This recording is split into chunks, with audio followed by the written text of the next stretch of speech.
If you like audiobooks or audio shows, check out a free trial of Audible. Just click the link in the description. Welcome to MINDSHOCK True Crime. This is your host, Bruce McGuire. Today we are tackling the Tara Grinstead case. Now, this is a case that's been requested a number of times for a few different reasons. So this is a case that credit is given to a podcast, Up and Vanished, for solving by bringing awareness to it, bringing forth more information. Now, another curiosity here. This is a case where drunken rumors turned out to be true, allegedly. This is also a case where apparently the guilty parties, which we'll be getting into, bragged about this crime to many people. Police officers had their names, and yet nothing was done. Nothing was actually honestly investigated. What does that mean? Because a lot of so-called true crime aficionados chastise those, many different podcasts. I don't know, what do we call them? True crime Karens? These goofs that just basically criticize any and all true crime podcasts that are trying to bring awareness to these cold cases, unsolved cases, because awareness is what gets cases solved. And a lot of these goofs, they hallucinate that law enforcement somehow can't make mistakes, or somehow if it could be solved, they would have already solved it. It's really weird. But then again, that's why I refer to them as the Dunning-Kruger crowd. But in this case, it really does shed light on the problems with law enforcement. And that even when all the information is allegedly there to solve a case, it's still not solved. That's just unconscionable. So we'll be doing a deep dive into this case in typical MINDSHOCK fashion with logic and reason at the forefront. If you want to help support the podcast, you can donate to our PayPal. Just check the link in the description. Keep up awareness in cold cases, missing persons cases, unsolved cases, wrongful convictions, and more. You could also become a YouTube member right here on YouTube. Help support the channel that way. Get access to exclusive streams and chats. Make sure you're subscribed. Hit the bell for notifications. More than half of the people that actually watch this channel aren't even subscribed. So in order to help bring more awareness, specifically to the utilization of logic and reason in true crime examinations, we need more awareness. So all the listeners that like to listen to the channel, the least you could do is subscribe, right? And then also you could subscribe to the Bruce McGuire channel. I'll be putting some stuff up on there that won't go on this channel as well. Like and share, Twitter, Facebook, Reddit, Patreon. Patrons do get priority for case topic, logical analysis, co-podcast requests. You could also be a guest on the podcast depending on your tier. Questions, comments, theories, thoughts, suggestions, rebuttals, debunkings of any kind, leave them in the comments section. So let's just go to the wiki for a quick overview. Tara Faye Grinstead, born November 14, 1974, was an American high school history teacher from Ocilla, Georgia, who went missing October 22, 2005, and was declared dead in 2010. And I'm going to mention it here because there do seem to be a lot of disappearances in October, particularly around Halloween time. Some people write that off, but I think that is curious. What is it, October and February? It's actually December, January, February, and October. So December, January, and February are more for the known fatal disappearances. Now, does this all circle around satanic holidays as well? But that's definitely a topic for another podcast. But I always try to pay attention to that because it just seems like just a disproportionate amount of cases just happen to occur around Halloween and in February. So she was declared dead in 2010 in absentia.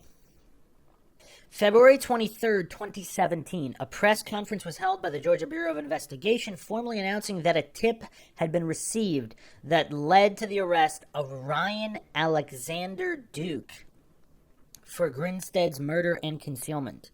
On March 3rd, 2017, an additional arrest was made public in connection with Grinstead's disappearance when Duke's former classmate, Bo Duke's no familial relation, was charged with attempting to conceal a death, hindering apprehension, and tampering with evidence. Okay. Are we really going down this path and opening this can of worms? What are the statistical chances?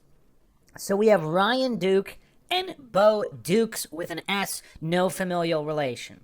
I mean, there's a few cases that kind of stand out with just this level of coincidence. Now again, Duke and Dukes are both, well, Dukes I would say is not that popular. I mean, there's a lot of people last name Duke, but Dukes with an S? I mean, I don't know. I can't recall that many. Duke seems to be relatively popular as well. But either way, I mean, this the first thing I thought of here is the JonBenet Ramsey case with Pew and Powell. The housekeeper just so happens to have almost the identical maiden name of Patsy Ramsey. I mean, does anybody else find that weird? I talked about that quite a bit on the JonBenet Ramsey series. If you haven't checked that out, check that out on MINDSHOCK, the most comprehensive and exhaustive logical analysis of the JonBenet Ramsey case on the interwebs that you will ever find. But yeah, I mean, it's just, again, it really could be coincidental. I'm not saying it's not. But there's just certain things where people might start thinking PSYOP. Now, this was back in 2005. Now, supposedly, again, I don't know if I have this accurate, but from the hardcore conspiracy theorists, PSYOPs have been increasing in frequency. So is it less likely that cases from the farther you go back, the less likely it would be a PSYOP unless it involves famous people? But again, for the triggered goofs that are just instantly triggered, PSYOP does not mean that Tara did not exist or wasn't killed. That's not what PSYOP means. PSYOP does not mean a complete fabricated hoax. It means psychological operation, where real events can also be manipulated in certain ways. Not that victims didn't exist or victims didn't die. For whatever reason, the coincidence theorist crowd, the authority-worshipping cultist goofs, for whatever reason, they have a really hard time with that. Like, the mental capacity is just not there for that. I always try to preempt issues. I mean, I know people complain that I kind of repeat that ad nauseum, but if that's the main barrier to comprehension, I mean, that's what needs to be addressed. Like, if someone doesn't understand English, I mean, if you want them to understand, you want to accurately identify the problem, you have to spend time on the letters, the words, the grammar, not pretend it's not an issue, because that's not actually going to help anything, and then the problem is going to persist and waste even more time. But anyway, continuing on here. Early life, Grinstead was born November 14th, 1974 in Hawkinsville, Georgia, to Bill and Faye Grinstead. She had one sibling, Anita Grinstead. A native of Hawkinsville, Georgia, Grinstead won the title of Miss Tifton in '99 and competed in the Miss Georgia beauty pageant. Her winnings from this pageant and many others she had entered helped pay for college. Grinstead graduated from Middle Georgia College in Cochran and in 2003 earned a master's degree in education at Valdosta State University. In '98, she began teaching history at Irwin County High School in Ocilla. Disappearance. October 22nd, 2005, the night before her disappearance, Grinstead visited a beauty pageant for which she was a coach to young contestants and attended a barbecue. On October 24th, a Monday morning, she did not show up for work. Coworkers called the police, who went to the home where she lived alone. They found Grinstead's cell phone inside the house and her car outside. Her purse and keys were gone. Local police immediately called in the Georgia Bureau of Investigation, feeling that something was wrong and the case was beyond the resources of the small town police department. See, that's interesting. I mean, is that an honest response? The GBI found no signs of forced entry and no sign of a struggle. And you know what's weird? They just had a feeling that something was wrong. So there's no actual, it doesn't appear like there's any actual evidence of a crime. Her purse and keys were gone, but her car was there. So somebody could have given her a ride, whatever. I mean, it's unknown. It's completely unknown what's going on. And they're already calling in the GBI. Is that standard operating procedure? Because we always, again, if you're examining something logically, you need controls. Like, have they done that before? Like in other cases where someone went missing, do they just, even when there's no actual sign of a crime, if there was a sign of a crime, would they have not called the GBI? I mean, what is going on? Like, who has controls here that can like, that's very relevant information, and it's pretty much information that's never mentioned in any of these write-ups online. The GBI found no signs of forced entry and no sign of a struggle. Irwin County High School principal Bobby Connor was quoted by the Atlanta Journal-Constitution as saying, Quote, we're a small community, and this has really touched home because it is something you read about happening elsewhere. This is someone with tremendous magnetic personality, and the kids just love her, end quote. Investigation. In 2008, the Grinstead case received renewed attention with a report on the CBS News show 48 Hours Mystery, which noted the similarity of Grinstead's disappearance to that of another young woman, Jennifer Kesse, in Orlando, Florida, 3 months later. And if you haven't checked out the Kesse series here on MINDSHOCK, check that out. In connection with the 48 Hours story, police revealed that they had found DNA on a latex glove that was found in Grinstead's yard. Quote, just a stone's throw from her front stoop, end quote. According to an interview with Gary Rothwell of the GBI. Rothwell did not ID a suspect, the person whose DNA was found in the glove, but he later said that person could help to a break in the case. Quote, we believe it is a critical element to solving the case, end quote, Rothwell said. That's kind of weird, though. So there's a glove with DNA, but he's saying that that individual is not a suspect? I mean, is that just to try to get them to come forward? I mean, that's kind of weird. Someone's gone missing. There's a glove with DNA in the yard. I mean, yeah, it could be related to something else. But how do you, I mean, it's kind of weird. I mean, not that they would or wouldn't be a suspect, but to specifically state that, that's a little bit weird. But you're saying, but he said it's critical element to solving the case. So they believe it is related. So why wouldn't there be a suspect if they believe that that glove with the DNA is related?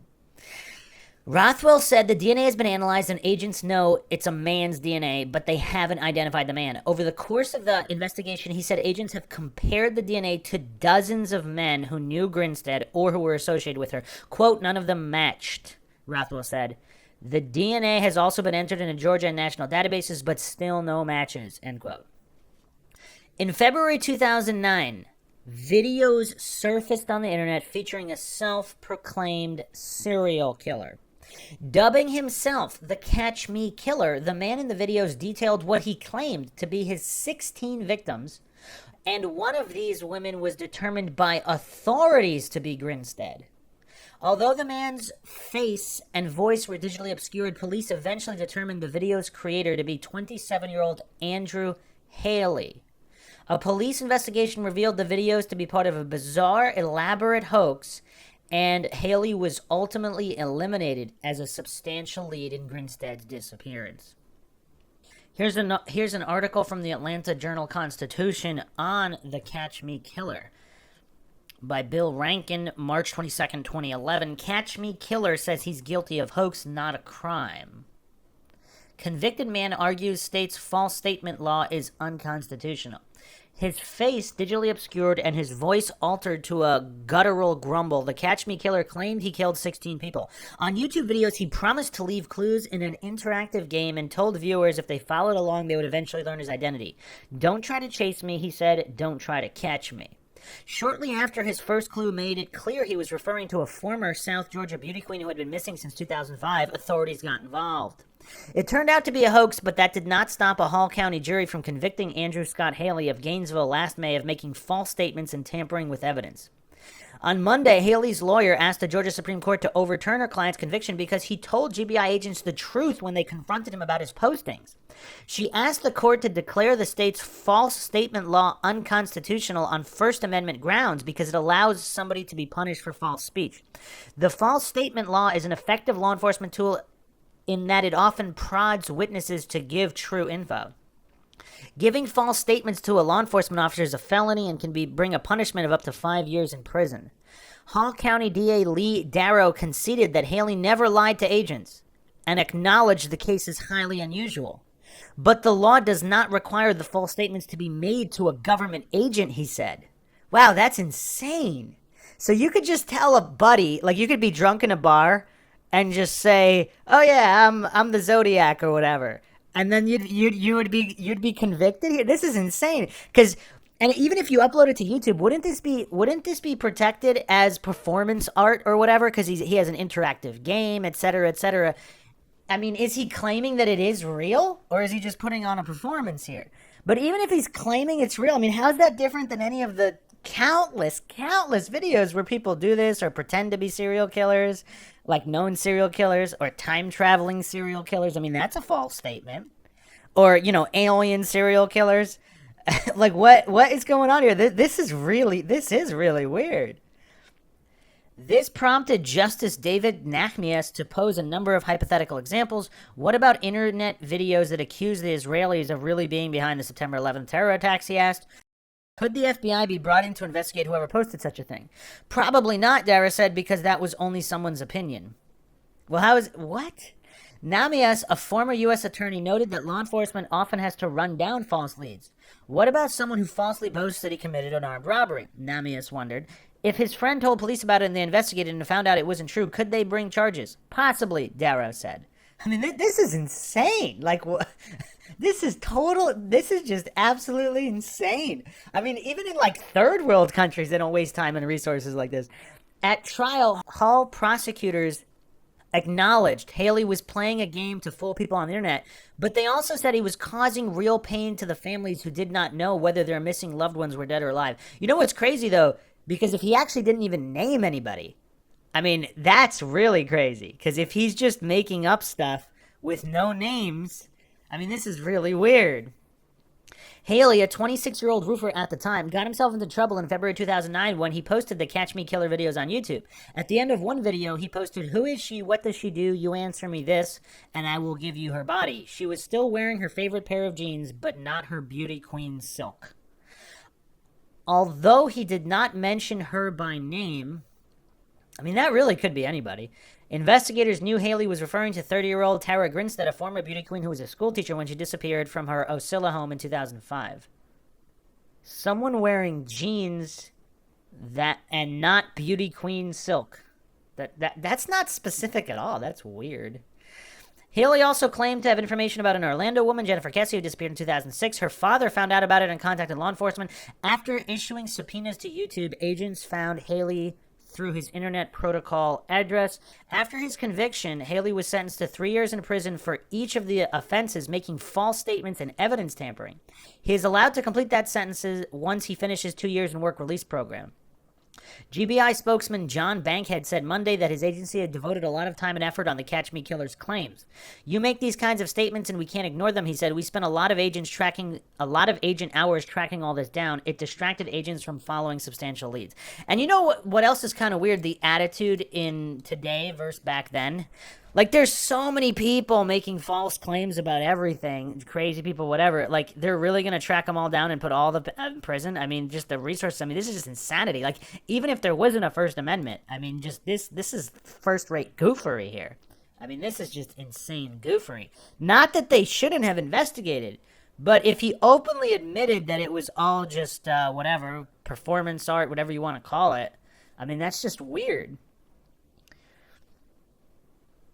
In 2011, the chief GBI investigator said that this case has never gone cold, adding that leads still come in on a weekly basis.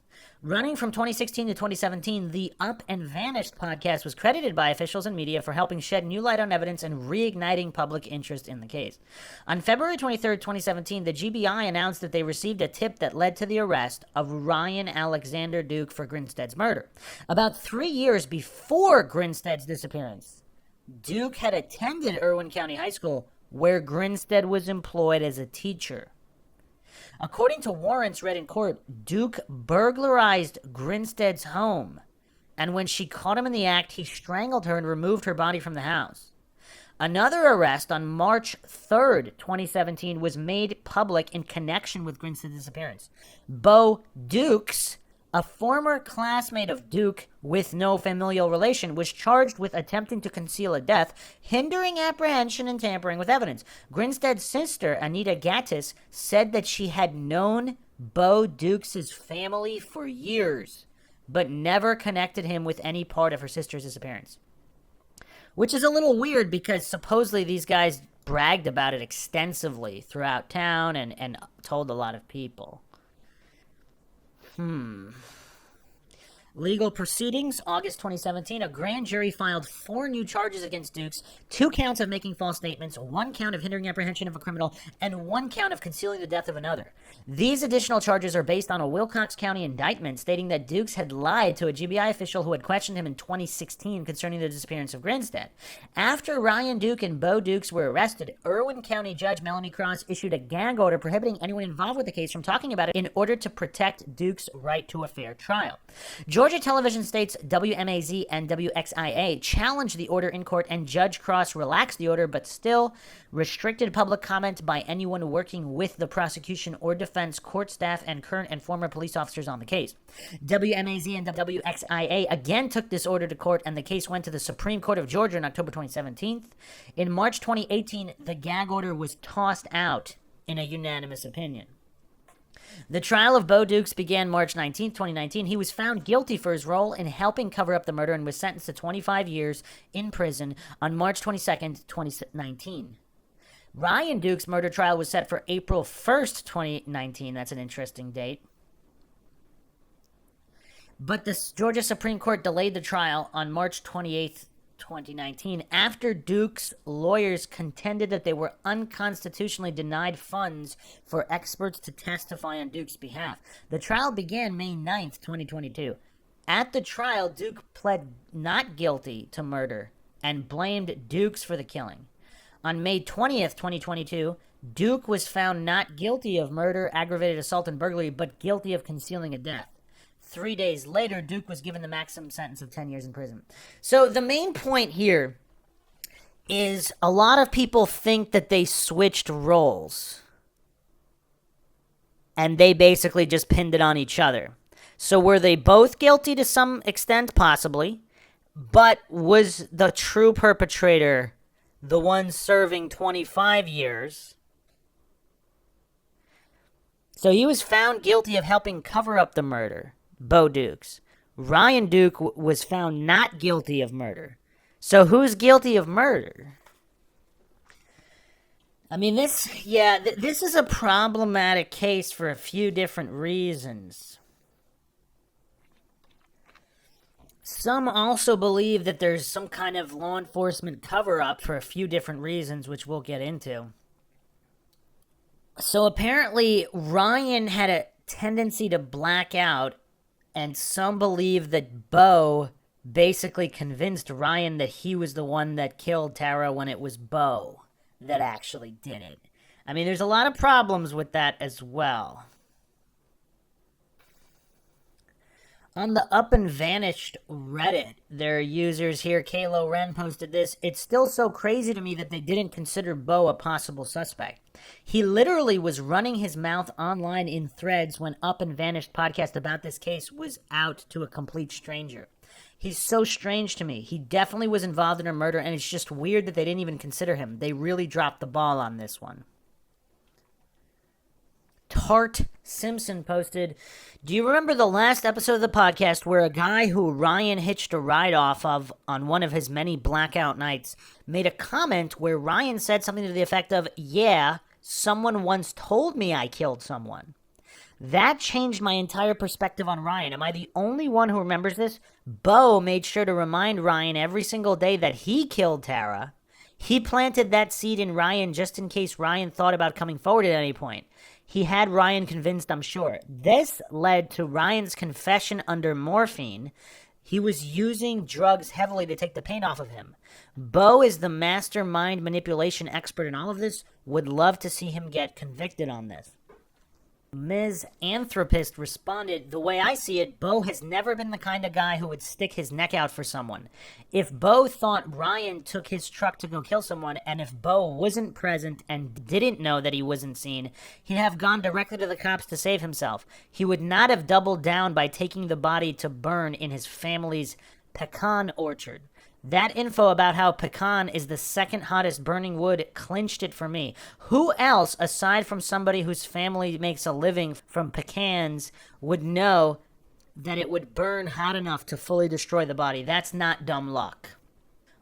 Urbanosaurus Rex posted, in my opinion, the most likely scenario is Bo pushed Ryan into believing he did it and offered to help him cover up the crime. Ryan probably to this day can't say for absolutely certain that he did not do it. That would explain why Bo was so sure he could throw Ryan under the bus.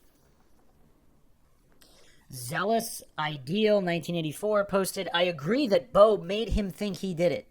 I get why Ryan's testimony in court was what it was, but I'm confident that Ryan didn't give the full story. I think he was involved in the cleanup and dropped the glove. Given the whole conceal charge, Ben Hill versus Irwin, it makes it even more sense. There's rumors going around about Tara going out to a party because she was upset and Bo putting something in her drink. But based on everything we've been told about Tara, I struggle to see her having a drink. I don't know. I heard for her family, Ryan and his family, and Bo's family, too. It's sad that even with her family pushing and media attention, that Tara was failed at almost every turn. This girl, Lisa Drag fan, for me, it's just between the two theories. It's more probable that it was Bo. You have one completely wasted guy driving randomly to Tara's and breaking into her house, killing her with one punch and leaving no evidence. Then you have a guy who has been charged for rape, taking pleasure in having killed her and wanting to show it off to his best friend, then later throwing that best friend under the bus.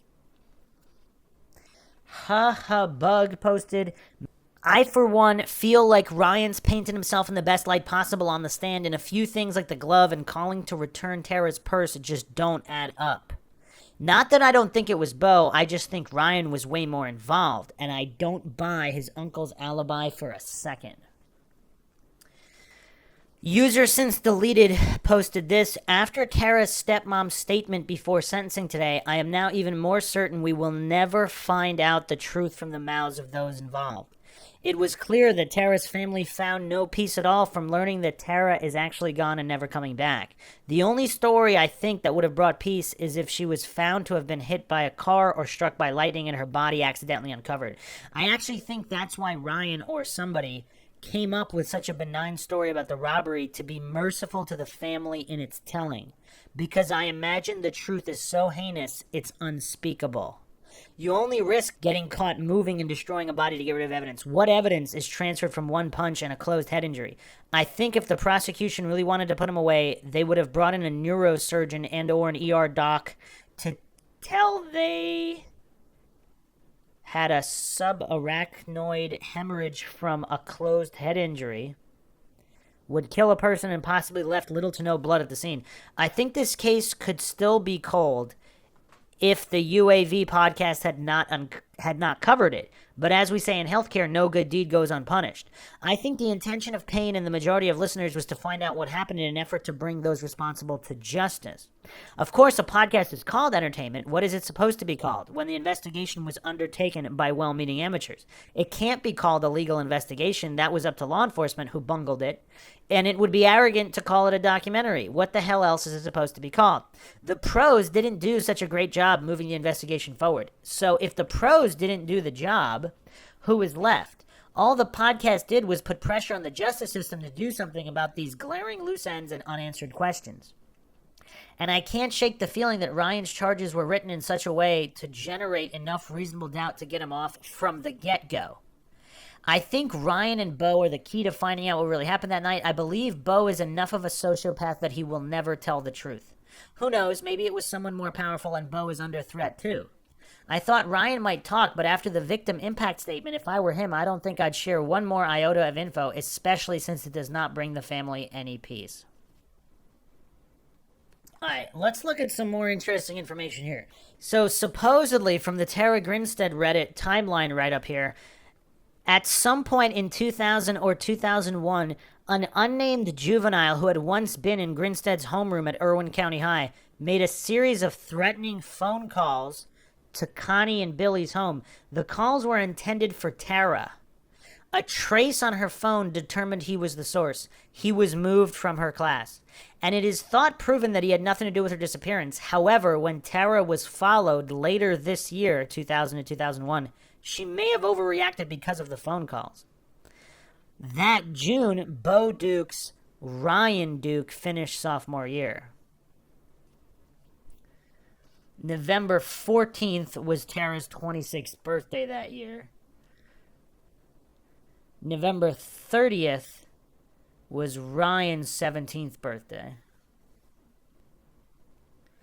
So at some point in 2001, a former student, someone over 18, followed Tara. It was basically a traffic incident. He was following her. She called the police. When the police responded, he ran. She felt threatened and he was arrested.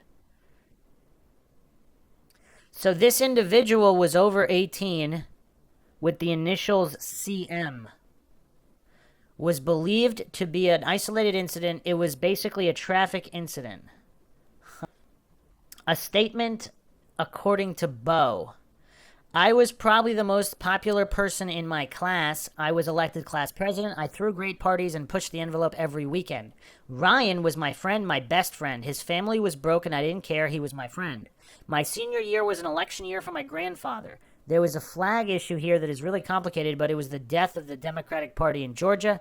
I thought it was a mistake then. My grandfather thought it was the right thing to do, and he got voted out of office for it. Okay, so there's some kind of political connections here. Bo's grandfather is some kind of political official. Huh. In 2003, Tara moves into her own place and earns a master's degree from Valdosta State University. June 20th, 2003 is Bo's 19th birthday. November 14th, Tara's 29th birthday. November 30th, Ryan's 20th birthday.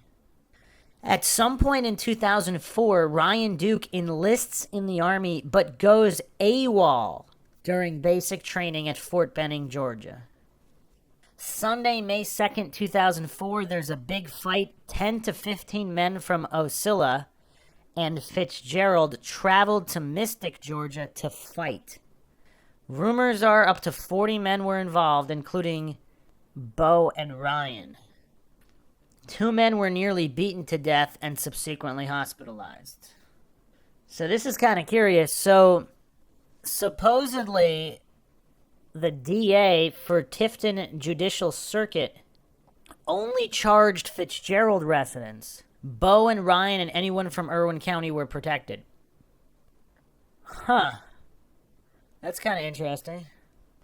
That's weird. So some are saying that that's a precedent here because Paul Bowden, who prosecuted Ryan for murder, was the one who wanted the 2017 gag order. Some people allege that Paul Bowden knew that they killed Tara the whole time. But apparently, there's a history here of protecting Bo and Ryan. Interesting. Another curious detail here, December 2004, supposedly sometime between December 2004 and her death, Tara installed a new lock on the inside of her front door. Okay, so some other details here about Tara. Apparently, she had a relationship with a few different individuals. One of them was a recent high school graduate. Was that a former student? And apparently, allegedly, she's also seeing a guy who's a married police officer who graduated from the same high school she did, but several years earlier than she did. Huh. Unconfirmed that Tara entered a doctoral program at Valdosta State University January-February 2005.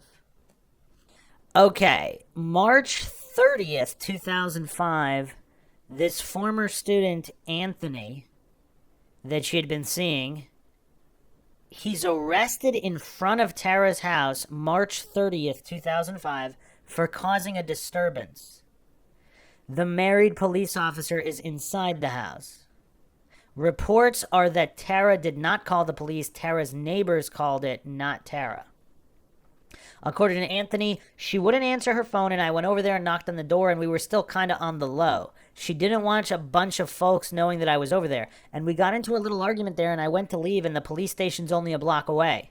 So a neighbor called, and only a block away, I was getting in the car. I was actually driving, pulling out of the driveway, and they stopped and pulled me out of the car.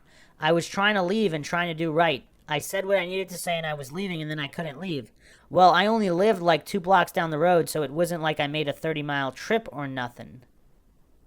Tara stated that Anthony's behavior was abnormal and he was very aggressive on this day. I was very scared for my well-being as well as scared about Anthony. Anthony invaded my privacy in my home while doing so in a raging and out-of-control manner. I'm assuming that's from the police statement or whatever statement she made. So, this is March 30th, 2005. Wow, okay. So the police station's a block away. What does everybody think of that? That's kind of weird. So, June 20th is Bo's 21st birthday. Huh. So, a few curiosities. So, another one of her exes, Marcus, who had been deployed, they have a conversation on the phone October 4th, 2005. He is at home. She's in Waycross. She asks if she can come visit him. He says no, that the relationship had been over for a year and that they would never get back together. Tara is so shocked and distraught, she requests assistance while driving home from class in Waycross. Huh. That's interesting. October 5th, she takes a day off from work to recuperate from the bad news. Also, previously, apparently, throughout their history, she had voiced concerns about Marcus's temper to various people. Wow, the timeline here definitely, I mean, the plot thickens here because the timeline, I mean, it is a highly suspicious timeline here. On October 13th, 2005, Tara was at a friend's house for dinner, but started crying and she couldn't eat. Tara said she cried herself to sleep and woke up regularly. October 14th, 2005, Tara sends an email to Marcus's mother, 6:43 a.m. And I don't even want to read it. I mean, it's kind of painful to read because she feels like she's been wronged and not treated well by Marcus. Again, this is October 14th, 2005.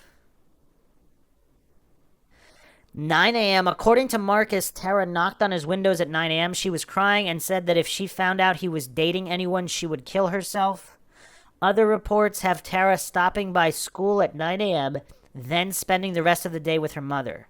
Unclear if this is Faye or Connie. Confirmed by correspondence, Tara stopped by the Harper's home in the evening. October 16th, Tara and her mom go to the fair in Perry. Tara spends the rest of the day with her mom in Hawkinsville. Unclear if this is Faye or Connie. Marcus had been home from his deployment for 2 weeks now. October 18th, 2005, Tara sends a friendly email to Marcus. He does not reply. Wednesday, October 19th, 2005, Tara has lunch with a friend and talks about the argument with Marcus. October 20th, 2005, Tara emails her stepmom about how Marcus is dating an 18-year-old. Friday, October 21st, Tara shops in Fitzgerald. Saturday, October 22nd, 2005. Ryan and Bo and Ryan's brother are still living in the trailer across from the medical center. Unclear if Ryan's dad is living with them. Ryan is employed at Modern Dispersions and has the weekend off. Pageant girls arrive at Tara's for hairstyling and makeup application. The girls leave at different times throughout the day because some were competing earlier. 12:30 p.m., Georgia home game against Arkansas. Reports Bo Dukes and Ryan Duke are at their home in Fitzgerald that afternoon, drinking and watching the game with a group of friends. 3 p.m., Georgia's sweet potato pageant begins at 3 p.m. in Fitzgerald. Tara arrives later. And there's actually a photo of Tara with her friend at the pageant. Some allege this is the last photo of her ever taken. 3:52 p.m., Georgia game ends. Georgia won 23-20. 6 p.m., October 26th police log starts at 6 p.m., ends at 6 a.m. 7:45 p.m., Dana walks Tara to her car. 7:45 p.m., kickoff for the Auburn-LSU game. Tara speaks to Rhett in front of his house in Ocilla. Rhett's parents own the house that Tara is renting. Rhett's brother, Luke, would eventually become a tennis coach at Irwin County High School. Rhett's brother, Luke, is not the Luke that writes for the Ocilla Star in 2019. 8 p.m. Tara arrives at the home of Irwin County's former superintendent, Dr. Troy Davis, for a barbecue. They all watched the LSU-Auburn game on a TV Troy had on the deck. While at the barbecue, Tara received several calls. Tara said one call was from a pageant girl. Tara's neighbors, the Portiers, have been out all day at their cabin, but return home to spend the night. Troy says Tara was on one call for a very long time, and that at the end of the call, Tara said, "I love you too." Troy said that Tara told him the call was from a man who lived in Perry, with the assumption that this was the married police officer. 10:20 p.m. This guy supposedly talked to Tara at 10:20 p.m. So apparently Tara texted so I don't know where they got this information. According at Troy's urging. So this is the Irwin County superintendent, or former superintendent, Troy Davis. At Troy's urging, Tara texts, "I'm cold," to a friend of Troy's who Tara is casually dating. So there appears to be at least 4 or 5 guys in her life at this time. 11 p.m., Troy said Tara helped them bring the TV inside and left as the local news came on. So around 11:15 p.m., Tara leaves the barbecue. Sunday, October 23rd, 2005. 1 a.m., Marcus leaves the White Horse Saloon in Fitzgerald, drives to Ocilla looking for his friend Sean, an Ocilla police officer. Sean knew both Marcus and Tara and was one of the officers who responded when Anthony was arrested for disorderly conduct. 1:49 a.m., Sean received a call from the dispatcher that Marcus was looking for him. Sean and Marcus meet up. 2:45 a.m., Sean was summoned to a house where a local man had walked inside someone's house and refused to leave. Marcus joins Sean on that call. A few minutes later, Sean and Marcus left the residence and searched for the man, ending at a local gas station. So is Marcus not a police officer at this time? So he's military. It doesn't state here. 4:28 a.m., Marcus heads home and is in bed by 5 a.m. After midnight and before sunrise, Ryan says that he stole Bo's keys out of Bo's pants pocket and drove to Tara's while everyone was asleep. And the other thing that kind of doesn't make sense, why is he randomly going to Tara's at this particular time? On this particular day. Ryan says he drove to Ocilla, broke into Tara's home, and went through her purse. Ryan says Tara surprised him and he punched her so hard it killed her. Ryan says he drove back home and got a quilt and gloves. Bo says that Ryan told him that he, Ryan, killed Tara in bed, that he used a card to trip the lock on her door and came in while she was asleep. Note from user on DB, I don't know what that is.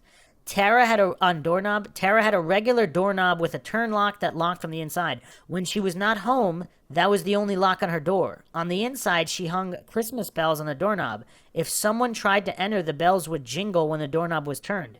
Near the top of the threshold of the interior, she also installed 2 additional locks. One on a chain, the other a hotel-style lever lock. Both these locks would be in place when Tara was home.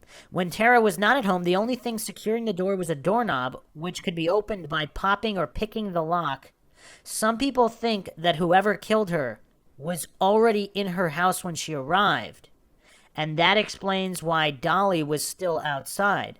Some believe she was incapacitated or attacked soon after arriving home by someone already in the house, or that she opened the door herself to whoever did this. If she was already asleep, nobody could have gotten in once she locked the chain and hotel-style lever lock at the top of the door. No photos of the entire frame of the door in question. This was intentionally not revealed in the beginning stages of the investigation. That's kind of curious, and the other thing that kind of stands out to me, like, she really seems to want a high-level security for her home. I mean, more so than the average person, right? She installed 2 additional locks. Not that it came with 2 additional locks. She installed 2, not 1, but 2 additional locks. Huh. And this is for when she's already home. So clearly she seems to be more afraid of somebody breaking in when she's not home than a random burglar, I would think. Otherwise, why not get more extensive security and more locks that could be locked while she was outside? Bo thinks the motive was sexual, but says that Ryan denied that. Bo says he was never at Tara's house or in her car. And could they not really test fibers? I mean, this is post 2000s now. I mean, what's going on? So 7:45 a.m. is sunset. I'm assuming that's supposed to be sunrise. Early morning, Tara doesn't show up for church. 9:30 a.m., Ryan calls 411 from G&G Food Mart, a couple blocks from Tara's house. 411 connects Ryan to Tara's home and no one picks up. Ryan told Jason he hoped she would pick up and/or was making sure she was dead and that no one was there. What? Ryan told Jason he drove back to Tara's, wrapped her body in a blanket, drove it out to the orchard, and dumped the body 20 minutes away. Jason Schaudel is the agent he's a special agent, GBI agent. So Tara doesn't show up for a scheduled lunch. Tara isn't returning phone calls. Tara's family and friends become concerned.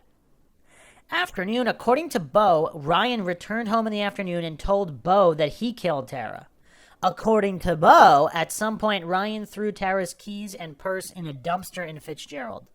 Tara's neighbors, the Portiers, had been out all day at their cabin but returned home to spend the night. Late at night, Tara's mother calls this married police officer that she was dating and asks him to check on Tara. He drives over an hour to Ocilla in the middle of the night.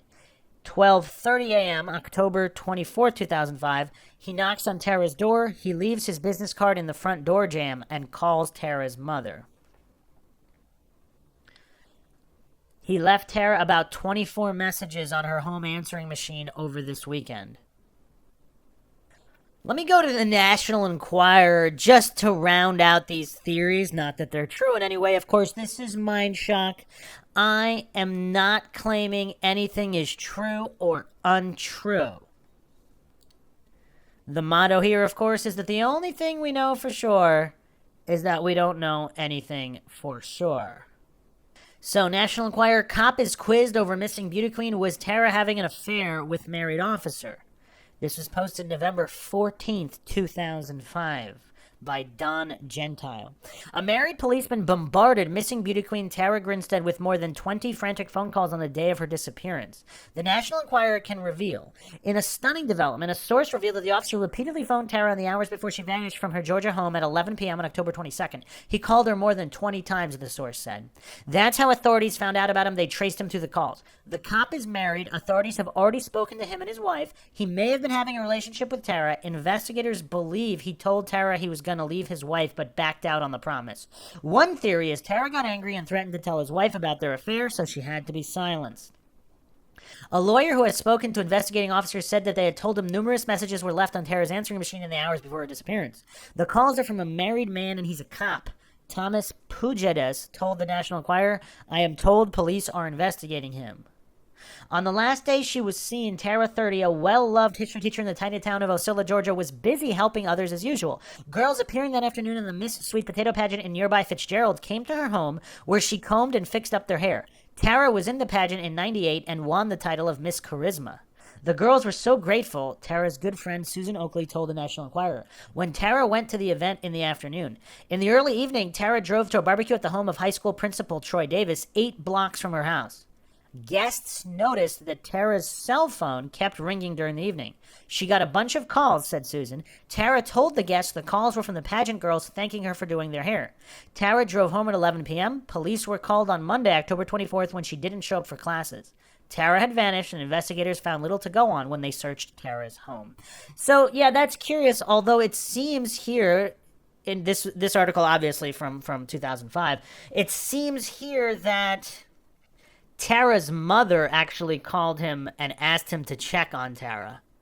So who knows how accurate all of that is, or if it's related to her disappearance. So he left 24 messages on her home answering machine. Tara's mother, in turn, called Tara's neighbors, the portiers, who said they hadn't seen Tara that day. Tara does not show up for work at Irwin County High School in Ocilla, right down the street from her house. Okay, so that's a lot of details here. So this is a small. Not only is it a small town, because obviously small towns might have, people don't necessarily all live in within blocks of each other. Small towns could still be rather large in terms of surrounding area and countryside. But here it seems the high school's right down the street from her house. The police station is a block away. One of the students or former students she's dating lives a few blocks away. Everything is all happening within a few blocks here. Students are sitting in her class waiting. The principal, Bobby Connor, calls Tara's neighbors, the portiers. Joe Portier, Tara's neighbor, noted that Tara wasn't home and called the police chief, Billy Hancock. Marcus's stepmother and another person from the school drove to Tara's home. That's interesting. So Marcus himself did not? Before law enforcement arrived, Marcus's stepmother, Joe, and one other person from the school entered Tara's house. A latex glove is found in Tara's yard. If the married police officer was at Tara's on Sunday night, no one can figure out why he didn't see it or pick it up. Word is that Joe picked up the glove and was told to put it down. 8:50 a.m., the Ocilla Police Department responded to a missing persons report made by neighbors and coworkers at the Irwin County High School. There is no known description of her clothing. Her car is parked in the driveway of her residence. Her house was locked, and the only items that appear to be missing are her purse and keys. Tara's friend Maria was already en route from Hawkinsville. Maria arrived at 8:50 a.m. Law enforcement was there. Detective Barris allowed Maria to check if anything appeared out of the ordinary. You know what's kind of weird, though? And this has been brought up a number of times. Supposedly, her friend, I don't know if this is Marie or another friend that was there, said that her distinctive shoes were missing. But when photos were released, they were there, where they are supposed to be. So that's weird, because if the friend is not mistaken or lying, that means the shoes were not there when she was there herself, but somebody had put them there by the time the pictures were taken? So she basically said they were missing, so then however much time after that, somebody put them back? Why? What is going on in this case, and is there law enforcement involvement? Because that's kind of a bizarre detail. The coincidence theorists obviously just want to pretend that's not real, but it's kind of weird.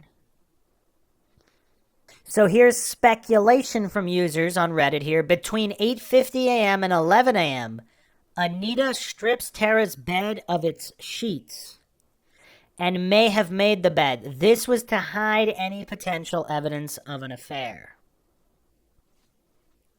11 a.m., Chief Billy Hancock brings in GBI agent Gary Rothwell. Bo says that Ryan's brother Stephen told Bo that Tara is missing. Bo says that he told Stephen what Ryan said and it didn't register with Stephen. In February 2019, Stephen testified that he never heard anything about it. In the afternoon, GBI interviews Anthony. They search his car and his dad's car. At some point during the investigation, Anthony is swabbed and takes a lie detector test. He is cleared of suspicion. Bo's aunt, Suzanne Connor, and other teachers distribute 2,000 flyers throughout the county in an effort to alert the community about their missing friend. Wait a second. Is Bo's aunt a teacher with Tara? That's kind of weird. So Marcus, one of her exes, had been in Ocilla for 3 weeks for his military leave.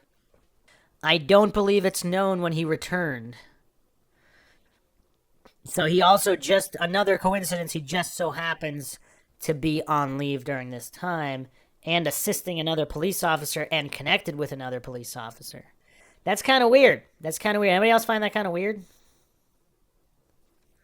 Wednesday, October 26, 2005, Ryan and Bo drive out to the orchard where Ryan shows Bo Tara's body. According to Bo, quote, I didn't want to believe him. Ryan's brother told me that Tara was missing on Monday. I told his brother then that Ryan told me he killed her on Sunday. I wanted it not to be true, but by Wednesday I realized I had to confront him about it. That's when he took me to the orchard. Bo now says they decided to burn the body. There was a huge search going on, and this place was already pretty remote.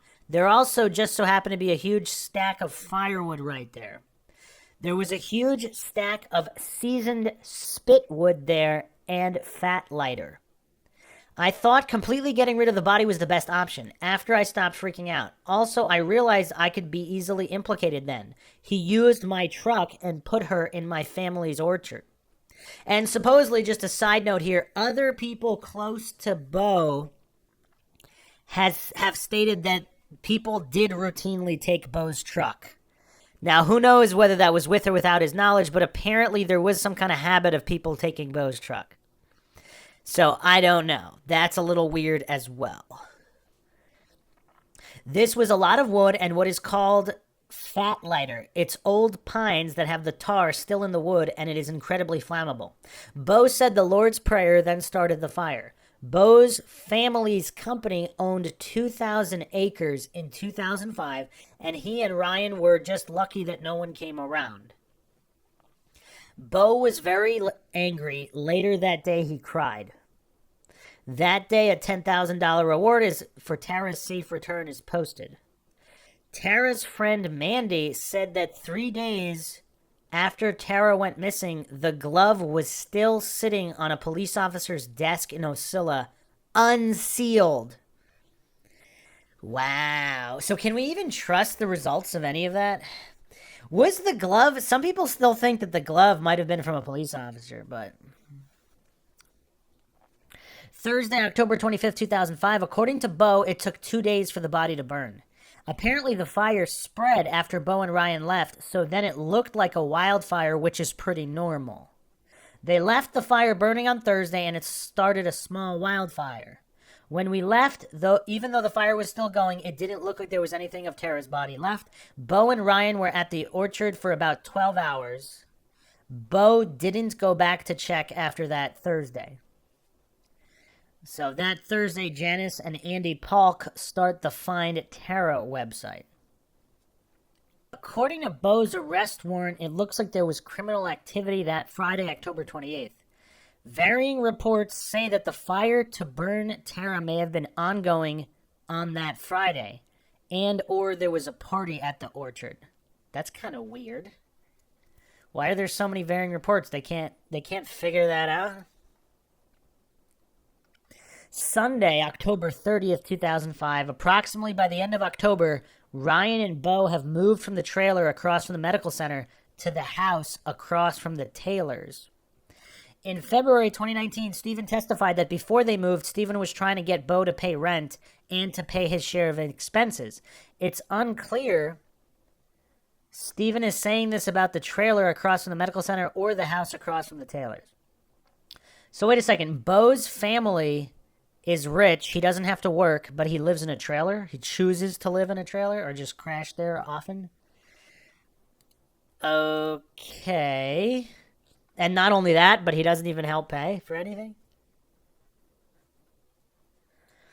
Thursday, November 3rd, 2005, Greta Van Susteren reports that GBI has got the gloves at the crime lab. They're going to try to get DNA off them plus a fingerprint. Other news reports also mention the glove has been sent for testing. Sources say, though, so far that too has failed to yield any conclusive evidence about its origin. That's interesting. So the first confession is allegedly Saturday, November 5th, 2005. Per Jason Schaudel's 2019 testimony, at a party in the pecan orchard, Bo Dukes and Ryan Duke drunkenly confessed to killing Tara and burning her body in Bo Duke's uncle's pecan orchard. So both of them drunkenly confessed? Not just one of them. That's crazy. So there's at least 5 people on record as witnessing these statements from both of them. Not one, not two. There's 5 people who said that these drunken confessions happened. Bo now said it was rough when he told a couple of his friends about it one night, then denied it the next day. Wow. Also, some commenters on this timeline are pointing out that Tara wrote, or this is an email to Marcus's mother. So this is just days before her disappearance. She says, "Something may happen to me." Now, it's kind of unclear what she's insinuating. Some people believe that it's suicide, but... All right, let's get further into MINDSHOCK land, because this is going to shock quite a few people. Sunday, November 6, 2005, Garland Lott tells his employers, Janice and Andy Pauk, coincidentally the ones that set up the website, what? For her missing? What he heard at the party. So this might not be the exact date. This is the approximate date, November 6th, so around that date. Janice and Andy Pauk invite Chief Deputy Nelson Pauk, so this is their relative, to their home, wherein Garland Lott tells the story to Nelson Pauk. Conflicting information. In 2019, Garland Lott testified that Nelson Pauk never interviewed him. What is going on here? Supposedly, in or around this date, November 6th, Janice, Andy, Garland, and law enforcement officer Nelson Pauk and Alan Morgan drive out to the pecan orchard to look at the fire pit. In the dark, not being trained in forensics, they find nothing. I mean, why would they not come back during the day? No statements are taken. State forensics isn't notified. Podcast rumor. When they all got out to the orchard, Nelson Pauk told Andy Morgan he didn't need to go in and could turn around. Rumor is that only Garland, Nelson, Andy, and Janice Pauk returned, and Alan Morgan did not search. As of February 2019, Shoudell testified that Garland also told his roommate around the time that he told the Pauks. I'm assuming this was all verified. In 2019... Luke, Garland's former roommate, is the editor and covering the trial events for the Ocilla Star.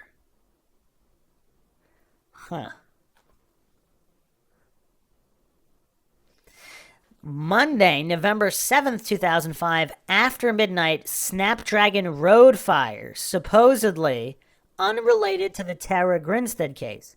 Cadaver dogs reportedly hit at the Snapdragon fire that is later discovered to be a red herring. That's interesting. That's awfully coincidental and close to the time.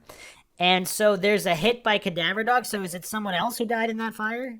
Did they ever determine who died and how? And how many just random fires are in this area on average, just to compare? I don't know if anybody has that information. Supposedly, the dogs hit on the vehicle. The cadaver dogs. So does that mean a body was transported in that vehicle, even if there was no body present at the Snapdragon fire? There's some photos of this fire on Web Sleuths. I'm going to go over a few posts relating to this fire and what some are alleging is a red herring. Are we really going to ignore the cadaver dog, or is this simply there's another body involved? Somebody else killed somebody else? And was that ever investigated? Because if it is a red herring, how is all that rectified? So here are some posters on Web Sleuth. This is all being discussed July 2008. Actually, another curiosity here. Wait, what? Wait, what? So Michael Lankford is a former law enforcement with Ocilla Police Department and Irwin County Sheriff's Office.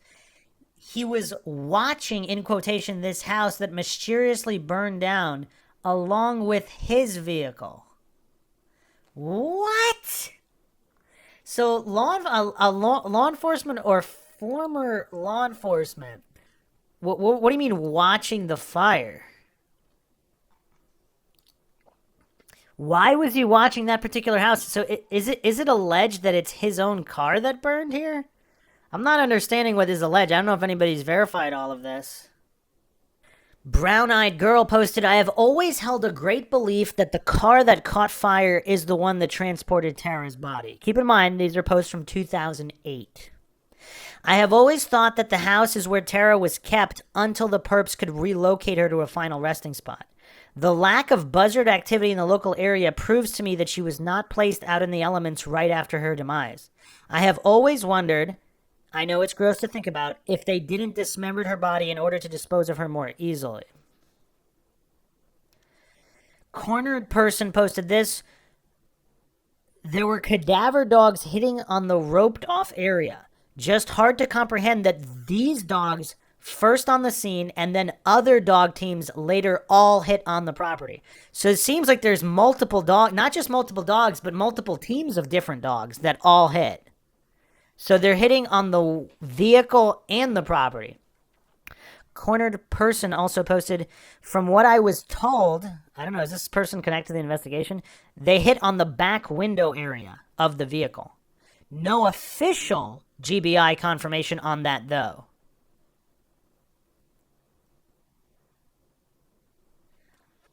So much is speculation. The only real confirmation of anything is GBI SAC Gary Rothwell saying that there was male DNA on the glove in the yard and that it connects to Tara's disappearance. So other forensics were gleaned off the glove, but he didn't comment further on what that was.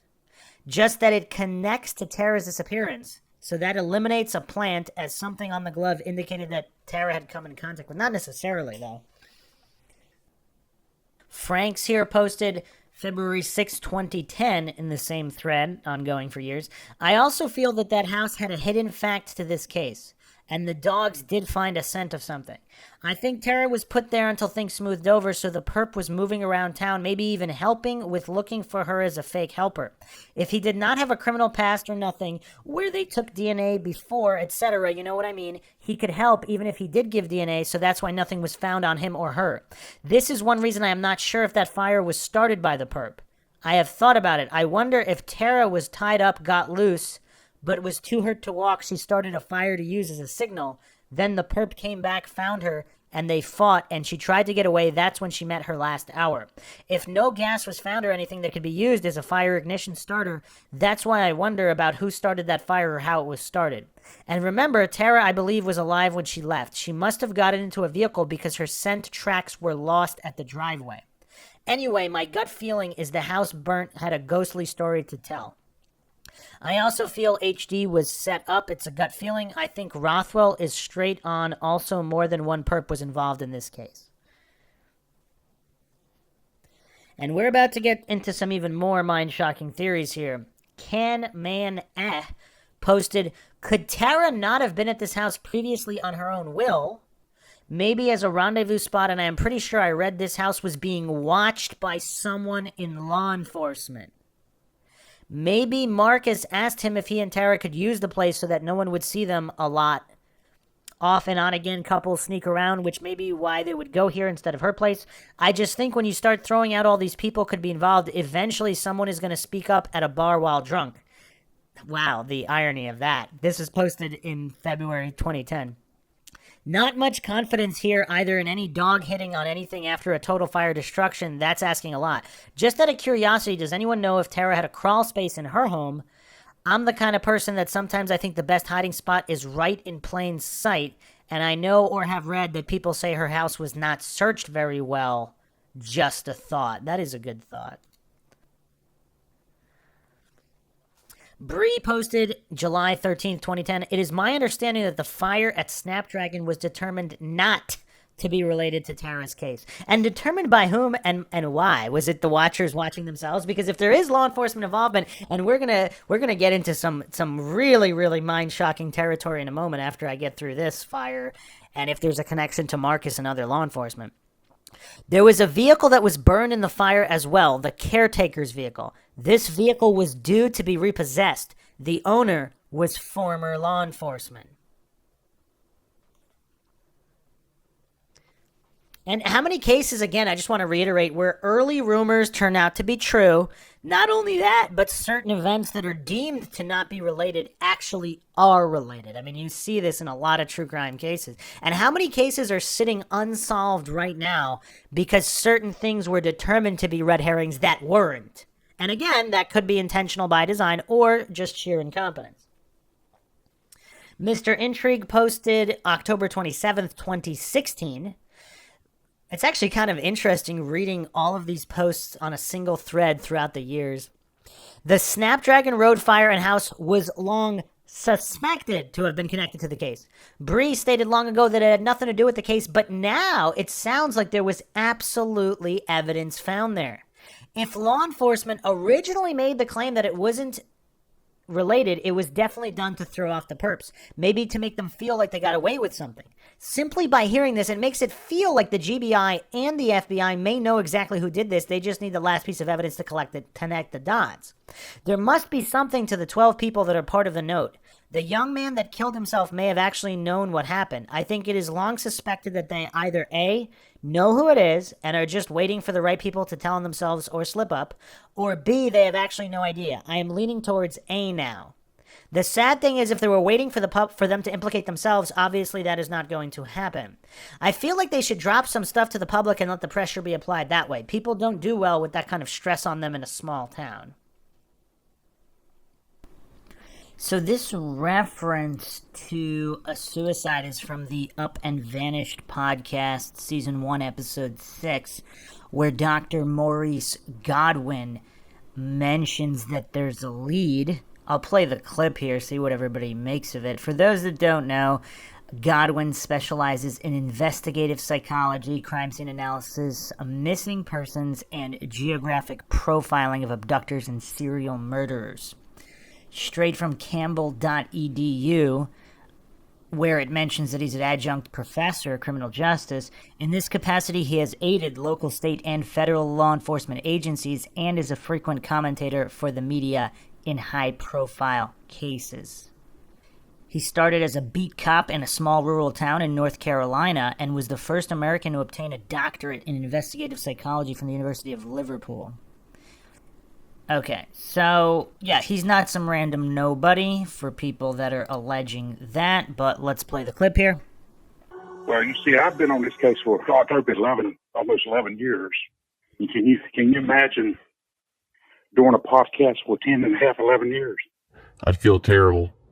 See, the last year and a half, I've been dealing with cancer, so, but here's the thing. There's just too many wannabe web sleuths out there.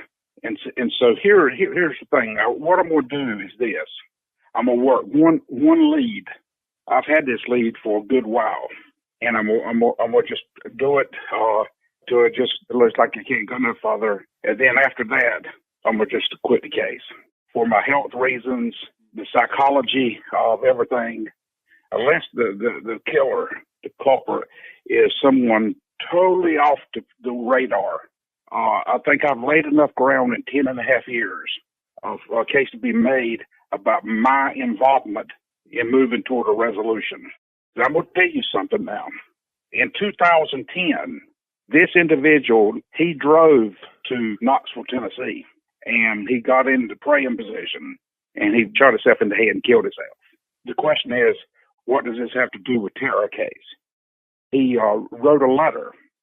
He said that he could not live with himself anymore, that he knew what happened to Tara. He was threatened, and he saw something that he shouldn't have seen. There's something to this. You're not going to go meet your maker on a lie. In the letter, he listed 12 individuals' names. Each one of these individuals need to be talked to. I'm going to work this lead, and when I take it as far as I can take it, then I'm quitting the case. So what does everybody make of that? I mean, apparently he thinks there is some kind of relation and that there's a group involved, which would certainly explain a lot of things, would it not? Although, why would he specifically be threatened? Was he not, like, part of the close-knit core group? So they were maybe worried that he might spill the beans? I don't know. Danger Noodle posted, as for the fire being related... So this is January 25th, 2017 now. I recall that the fire marshal said he found evidence in the burned-out house that he gave to the GBI. I believe this evidence may have linked it to Tara. I am having the hardest time deciding if it was burned up because the ex-cop did not want to return it to creditors, so he makes an insurance claim that probably paid off the creditors and then some, or is it because he was disposing of evidence? Well, actually, why not both? Could it be a two birds, one stone situation? The GBI said they believed the cadaver dogs hit because of the septic lines. Did they open the septic tank? The mind boggles. 007 Mom posted, if I'm not mistaken, it was the former Officer's Explorer sitting beside the house that was going to be repossessed that Friday. The home belonged to two elderly ladies who were living in Florida at the time. And the septic tank issue, I so wish I could tell you the source, but my memory is terrible at times, may have been on the podcast that I heard an expert stating that the septic tank or sewer line theory was far-fetched, that the home had been vacant for a while. Also, if they did hit on the rear window of the car, that doesn't explain that either. Without regular use of either at or close to the time of the fire, this wouldn't be a logical conclusion. She said the same thing about a baby's diaper being changed in the area where the three dogs alerted. No way. Maybe somebody else heard that as well and can confirm it for me. I really believe it may have been on the Up and Vanish podcast, the Snapdragon Fire episode. Hope that helps update you a bit. One more thing, I know I also heard one of the handlers of the search dog stating that he found something at the burned home that day. Some type of evidence that he turned over to authorities. Curious42 posted, there were different people, different dog searches, different days. So the cadaver dogs hit near the fireplace. The area was marked off and sifted, no remains found. One of the dog handlers interviewed commented that there were bushes between the vehicle and the house and no fire trail. However, the pictures show the vehicle right next to the house and the ground all scorched. The pictures also show the vehicle possibly being lifted and partially pulled into a trailer. Maybe it had been moved by the time later search crews were sifting and combing the area. Huh. Curious42 also posted that Nancy Grace interview aired at April 27th, 2006. There's a mention that there were multiple cadaver dog hits at the pond near the burned house. They got permission to drain the pond and reportedly found an unusual object in the pond that may have been forensic evidence. Anita G. commented that she was on the search site that day, saw the object, and bagged and turned it over to the GBI. No one would say what the object is, and what it seems like a gag order was in place for that finding. Was this object confused as being pulled from the burnt house in the podcast? So here's the weird thing, though. So as of 2017, we have still no information or resolution on any of this? Like, if it's not connected to the Grinstead case, like, what other case, and why is there no info on it after more than a decade?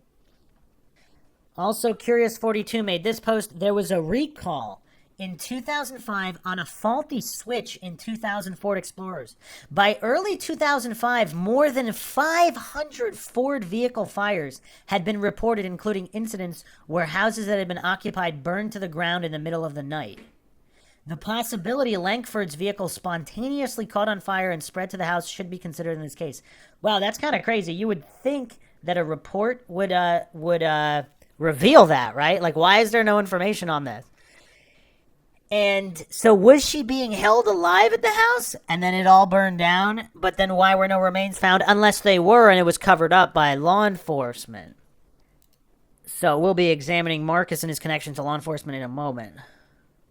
So episode 6 of the podcast, Payne added more of the interview with Jim Hanley, the cadaver dog handler. Hanley did speak fairly narrowly to the fire and that GBI and FBI had the evidence that he was not allowed to discuss. Evidence that he gave them. It sure makes it sound like there could have been items from the house and the pond. So if this isn't connected to the Grinstead case, then what is it connected to and why is there a gag order on it? Like, we're in 2023 now. So not really any more information here on the Snapdragon fire. Yeah, really, really weird. Really weird. Alright, so still on web sleuths here, let's look at this post. So this post is by Christine, August 7th, 2008, copied from Crime and Justice Forum, regarding an article from May 25th, 2006 by Seamus McGraw. Marcus Harper's activities were well documented before Tara Grinstead vanished. Ocilla, Georgia. In the days after schoolteacher and beauty Tara Grinstead mysteriously vanished, investigators methodically tracked down and interviewed many of the men who had played a key role in her life, among them Marcus Harper, a former police officer, Iraqi war veteran, and Tara's former longtime boyfriend. And while, among some in Ocilla, suspicious loomed large around Harper, authorities determined that Harper could easily account for his whereabouts and his activities during most of the critical hours between the time Tara was last seen and the time she was reported missing. And while authorities are not prepared to rule out any possible scenario in the still unsolved mystery, they have acknowledged, among other things, that they don't know the precise moment when Tara actually disappeared. They have noted that Harper has been able to back up his account with official documents and witnesses. According to his own accounts and statement by others, Marcus Harper had been in a local tavern on the night that Tara vanished. A friend of Tara's had even spotted him there. According to Dr. Maurice Godwin, a criminologist who had been working on the case on the behest of Tara's family, and she called Tara between 10:15 and 10:30 that night, presumably to tell her so. Sometime after 1 a.m., Harper left the bar and drove to Ocilla looking for a friend of his, Sergeant Sean Fletcher, an Ocilla police officer. Fletcher, of course, had known both Harper and Tara. In fact, he had been one of the officers who responded to the call at Tara's house earlier in the year when another young man in Tara's life, Anthony Vickers, was arrested for disorderly conduct after allegedly banging on Tara's door and then cursing out the officers who tried to calm him. Some have even speculated that Tara may have had some hard feelings towards Fletcher, suspecting, it has been said, that Fletcher had told Harper that there was another man, a police officer from a nearby community, in Tara's house at the time. Fletcher has denied that, noting that in a small town like Ocilla, details like that have a way of making themselves known. But wouldn't that be proving the point? Because he's saying if he didn't say it, somebody else would have, but that somebody else could have been him as well, right? Because if it's a small town.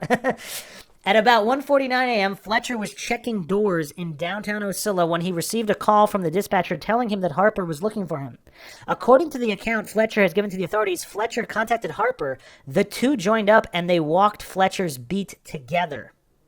I mean, is that common to have a non-officer walk a beat with you? In the course of the next hour, Fletcher had at least one conversation with another police officer.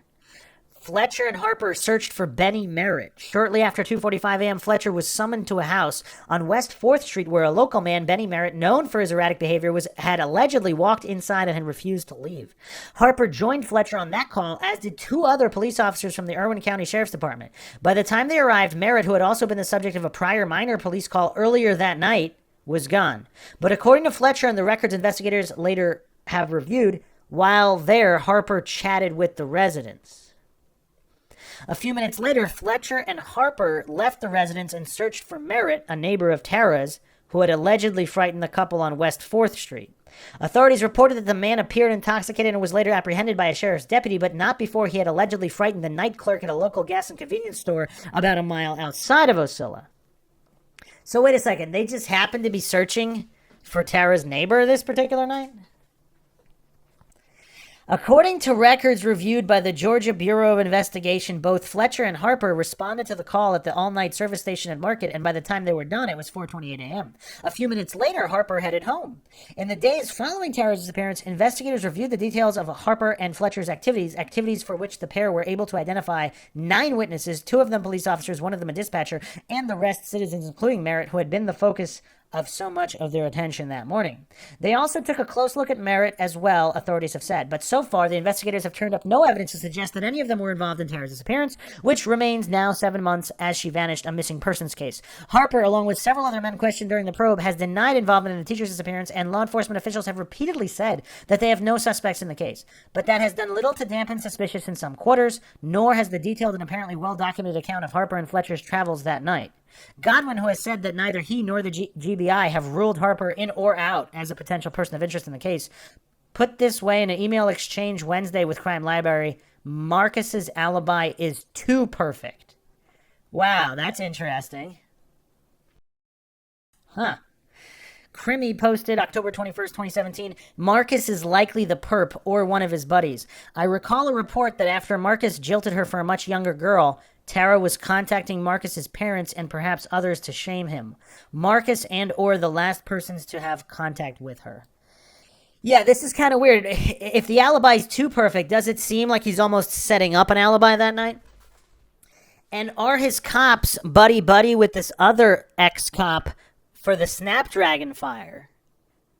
Because even if if Marcus is having somebody else abduct Tara, and he's setting up this perfect alibi for himself, because obviously it'd be kind of risky to get all these police officers to lie for him, including the people in the house, unless they have this mass intimidation job going on, which maybe. But is it more likely, especially if he has any kind of intelligence, that he just set up this alibi for him while others grabbed her, took her to another home, like maybe the Snapdragon home, or elsewhere? Is that a possibility? That obviously doesn't mean he's innocent, and this guy's saying his alibi is too perfect. That's kind of curious, isn't it? Also, is it weird? So she's also seeing a married police officer who was admittedly in her home on many occasions, including after she disappeared, to check on her. So his DNA could theoretically be all over the home as well. Like, what does this all mean? Also, apparently, Bo Dukes, New Year's Day 2019, he was arrested for kidnapping and assaulting 2 women. Anybody find that interesting? 12-count indictment. Huh.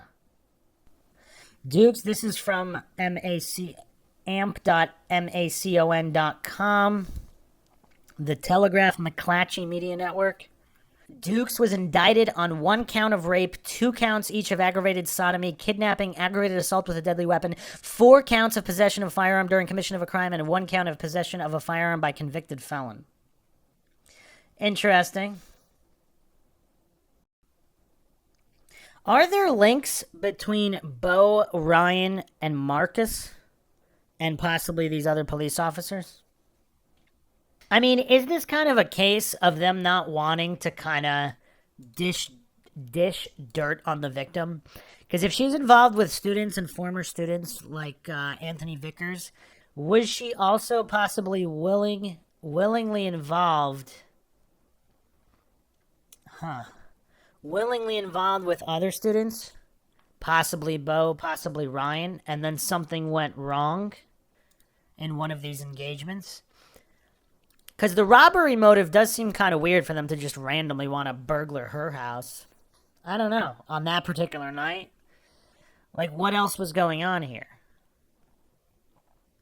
And apparently the Grinstead PI had long speculated that her students were involved, students or former students. I mean, I think a lot of this hinges on, like, what's going on with the Snapdragon fire, and why is all of that was found there still under gag order, if it is. There's a post from Mango Tree 65 on the True Crime Discussion subreddit. I listened to the original podcast a few years ago, and I never thought it would end up here. I've had many opinions about this case for years, and I guess now is a good time to see if they hold up against the evidence. Unless Bo develops a conscience, I doubt that Tara's family will ever know exactly what happened. That said, I doubt they want to know more, and more relevant to this whole affair is that I don't think they would want the public to know. The case against Ryan had holes big enough to fly a 747 through, and I'm glad we didn't see the GBI and local police turn him into a scapegoat just so they could brag about solving the case without doing anything that would scandalize the town or Ms. Grinstead. The glove evidence was so weak that the defense didn't even have to call into question the dubious analytical methods used by the GBI. What Ryan confessed to is not at all consistent with the evidence. By contrast, what he said on the stand in this trial is completely consistent with the evidence. Why police departments are allowed to continue to use the antiquated interrogation techniques that often produce false statements is a mystery to me. I'm from the South and still have a bit of the two skills at which Southerners excel: saying things without using exact words and reading between the lines. South Georgia is still prim and proper in its view, and as such, one will find much sexual repression and a corresponding amount of inappropriate sexual relationships. It's been clear from the beginning that Tara had numerous relationships with former and perhaps even current students, that she was far from monogamous. I certainly don't blame her for having multiple partners, but the student issue is troublesome. Listen closely if you have ears to hear to the entire podcast again. Alluded to, but not explicitly stated, so I had to call on my inner Southern translator, is that Tara's sexual preference included bondage at a minimum and perhaps far past everyday bondage. Did she have a last-minute booty call that went very wrong? I think so. I think her last encounter was with a psychopath who pled the fifth this week. I think it started consensually, but I don't know how long it stayed that way. I don't think Bo was alone. I think Ryan was passed out on his bathroom floor when Tara was killed. I think Ryan had allowed himself to get into an abusive arrangement with Bo, likely aided by his addictions. I have seen several friendships, in quotations, similar to the Bo-Ryan arrangement, where one person actively controls the entire life of another. I think Ryan needs to pay dearly for what he has done, but remember that the state wouldn't have had found Tara without him, and even then wouldn't have enough evidence to attach an identity to the bone fragments. The glove was one of the most ridiculous red herrings I've ever seen. If the GBI wanted to test out their touch DNA analysis skills, why did they not target the steering wheel in her car? For that matter, why did the prosecution effectively put their hands over their ears when it came to the matter of her car being gone for a period of time? It didn't fit the Ryan is guilty narrative. It is consistent with his false confession. It is not consistent with what he said this week. Was someone else involved? I think there has to be at least one other person. Bo was willing to throw Ryan under the bus, but is there someone that he is protecting, someone he is afraid of? Did investigators look at FetLife and adult friend finder activity around the time she was murdered? Did anyone bother to infiltrate the local informal sex club circuit or check with nearby adult toy stores to see who knew anything about Tara's habits? If not, why? I think it is completely feasible that police would refrain from certain investigative paths if they thought it would reflect badly on Tara or the town, or maybe even their own officers. Can't let it be known that the local beauty queen teacher has a sex drive like every other human. Can't let the town be anything other than righteous. Do I really think the town would be willing to let an innocent man go to jail to avoid embarrassment over normal sexual behavior or exposure of sexual misconduct? Yes, very much so. I grew up under the long shadow of the Southern Baptist Church in a county run by a few good Christian families who, if they couldn't get their misdeeds ignored, would go to great lengths to blame others and bury the truth in order to keep their robes lily white. I am in no way blaming Tara. She did nothing that should have resulted in any harm coming to her, and I don't think anything else she might have done should be a source of embarrassment for her or the town. Ryan should pay dearly for his role in the affair, but I do think of him as another one of Bo's victims. It doesn't scare me to think of Ryan as a free man, but it scares me to think that Bo might get out someday. This story has read like a Southern Gothic novel, which, for those of you who are not from the South, are more like documentaries than fiction. I hope Tara's friends and family find some peace. I hope Ryan manages to do something good with the remainder of his life, wherever he is. I hope that whoever else was involved has not harmed other people. I say that I want them brought to justice, but I don't see that any way that is happening. The big moral I would have to pass to my children is that they shouldn't be ashamed of their sexuality. The more one tries to hide normal sexual behavior, the easier it is for someone to do harm to you. There's a lot of problems with the case. I mean, no doubt there. I mean, there's speculation all over the internet that supposedly Tara was partying with Bo and Ryan. Something happened. They burned and buried her body, then drove her car back to her house. Because apparently the vehicle was found with dirt. The seat moved from the location that she would have used it. And how she wound up at the pecan orchard. Although, who knows if she was just driven there, if that was where it was. I mean, are they really having another party there?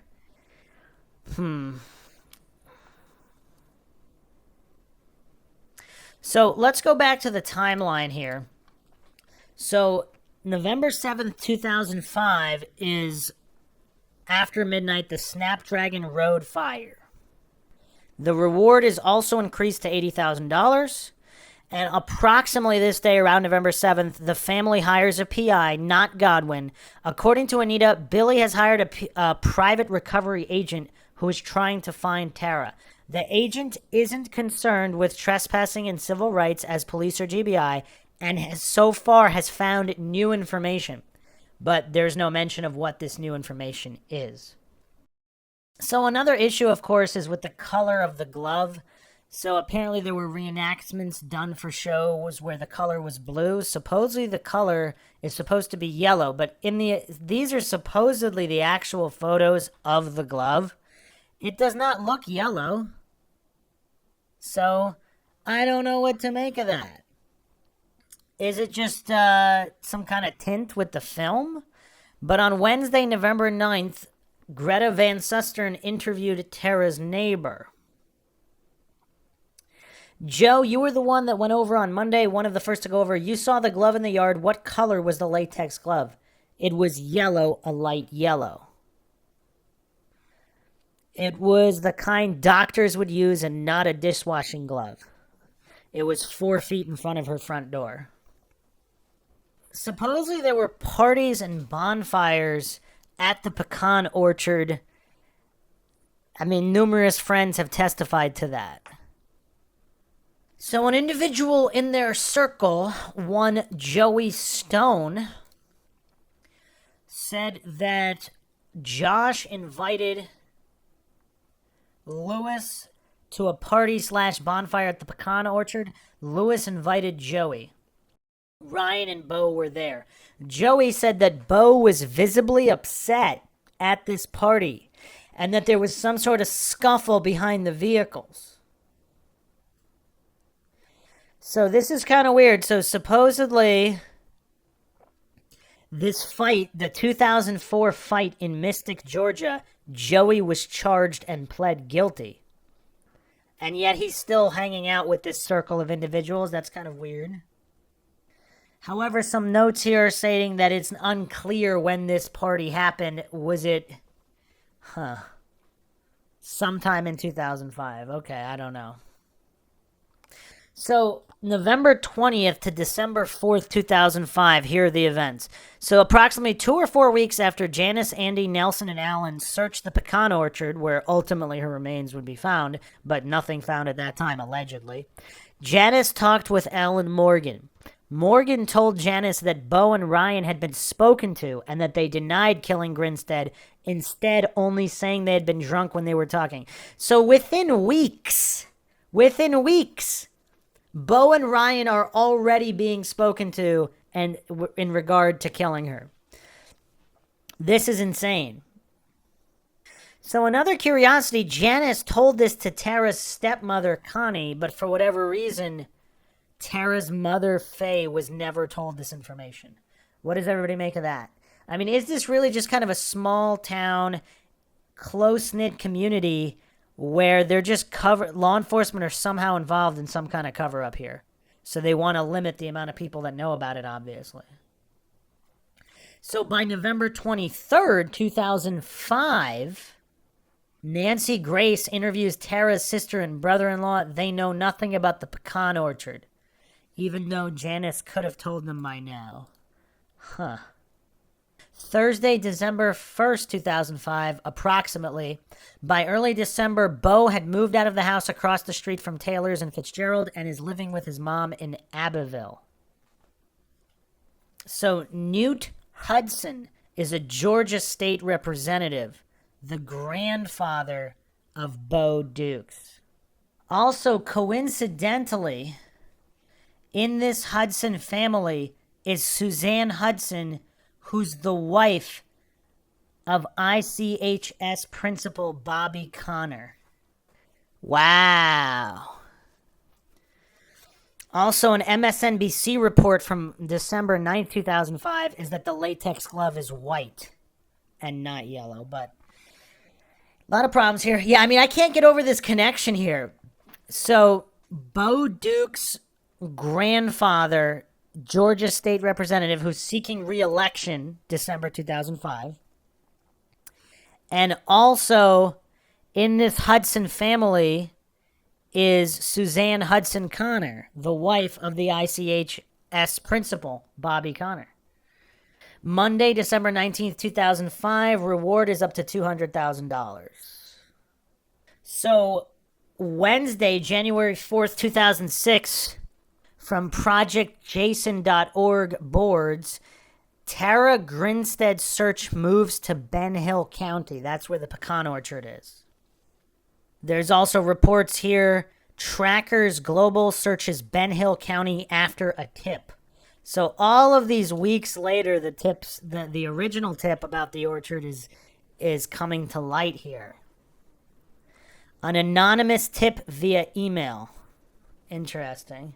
To search deep in woods, Fitzgerald. January 9th, 2006, Anita formally announces the GBI botched the investigation. That's interesting. Tapatalk.com has a collection of forum posts. Apparently, one of the rumors as of January 30th, 2006, Tara's brother-in-law suspected of having a sexual relationship with Tara that led to her death. Approximately February 5th, 2006, Ryan is still working at Modern Dispersions in Fitzgerald. Bo is living with his mom in Abbeville, but moves from his mom's in Abbeville to his dad's in Atlanta. Since moving from Fitzgerald, Bo has cut off all contact with Ryan. Bo told Shoudel he moved to Atlanta in early 2006. March 1st, 2006, Anita hires Godwin. This is 4 months after the Garland Lot pecan orchard search. Did Connie tell Godwin? All right. So Sunday, March 12th, 2006, there's a Godwin, Larry Gaddis, and Marcus Harper run-in. Tensions mount as search for Tara Grinstead drags on. Article by Seamus McGraw, March 14, 2006. Frustrated over what they see as a lack of real progress in the nearly 5-month-old investigation into the disappearance of high school teacher and former beauty queen Tara Grinstead, friends and family members are taking aim at the Irwin County Sheriff Donnie Yown, accusing him of throwing up roadblocks physically and literally in their investigation. Repeated telephone calls to Yown were not returned, but according to family members, the tension surfaced last weekend when Tara's family, accompanied by cadaver dogs and several volunteers, turned up to search a roughly 100-acre swath of land surrounding the home of Tara's longtime former boyfriend. The boyfriend, Marcus Harper, a former Ocilla police officer and Iraq war veteran. Okay, so he was a cop at a certain point, so that's why he was accompanying other cops. Has not been identified as a suspect, nor has anyone else, according to an official with the Georgia Bureau of Investigation, adding that the investigation remains a missing persons case. Harper's attorney, Thomas Pujadas, has noted that Harper has been the subject of speculation both among Tara's supporters and on nationally televised talk shows, and authorities have privately fretted on the focus on him by what some officials describe as amateur sleuths that could compromise the probe. But Tara's supporters, including her brother-in-law, Larry Gaddis, have argued that law enforcement officials, most notably Yown's office, have failed to aggressively pursue key leads. Among those leads, Gaddis said, were 2 reports from witnesses describing a similar pickup truck which Gaddis and others suspect may shed some light on Tara's disappearance. According to Gaddis, a witness told police that she had spotted the truck parked outside Tara's house about 5 a.m. on Sunday morning. October 23rd, a witness told investigators that a similar truck was spotted on one of the large plots of land near Marcus Harper's home. Gaddis contends that Yown was notified about the truck but failed to pass that info along to the GBI. Gaddis also contends that Yown, who was responsible for directing the physical searches for evidence in Tara's case, neglected to scour the 100 acres in the area where the truck was reportedly spotted. Harper's lawyer accuses searchers of stalking. Last weekend, acting on invitation from one of the property owners, a team of volunteer searchers fanned out, but according to Gaddis, when the searchers focused on an area close to Harper's home, Yown, who spent the day parked on Harper's property, attempted to block their search. In one instance, the sheriff threatened to arrest a volunteer, Gaddis said. The sheriff later relented after lengthy negotiations, Gaddis said. Gaddis said he was baffled by what he saw as the sheriff's recalcitrance. In my mind, I thought he's camping out there to prevent in order to prevent a confrontation, Gaddis said. I think in that case, he would have been hanging around with us and helping in the search. But he parked in Marcus's yard and pretty much stayed there all day yesterday, Sunday. But Pujadas said he believes the sheriff and his men acted appropriately.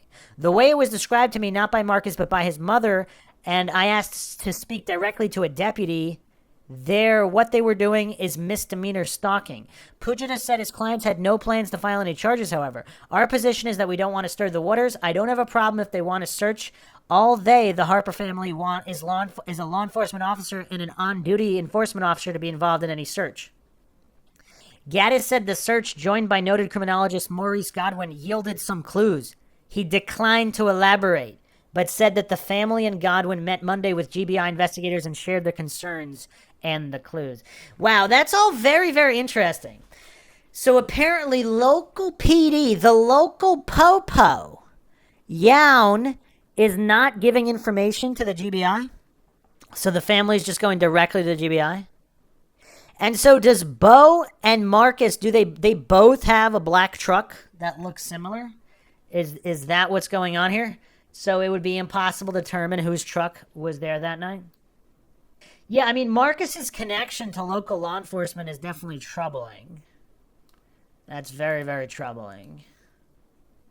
As well as the Snap fire, the Snapdragon Road fire. And I'm assuming these clues that were found were never reported. Saturday, April 1st, 2006, Cadaver Dogs, another Cadaver Dog team, showed interest in the Snapdragon Road location. April 30th, 2006, NBC Dateline reported a newly discovered witness surfaced in the case. The man who was visiting Grinstead's neighbor the night following her disappearance said he saw a man aged 20 to 30 parked in Grinstead's yard in a black 90s model Chevrolet truck. The witness, who was interviewed by the Georgia Bureau of Investigation, was located by Maurice Godwin, a private forensic investigator. And so did this witness come forward to local PD? They didn't do anything, and then when Maurice Godwin found out about it, he had to track him down? That's kind of weird. And regarding Tara's dog, there was furious barking in the early hours Sunday. Also, a bedside lamp, one Tara habitually put on to let neighbors know she was home safe, was found broken.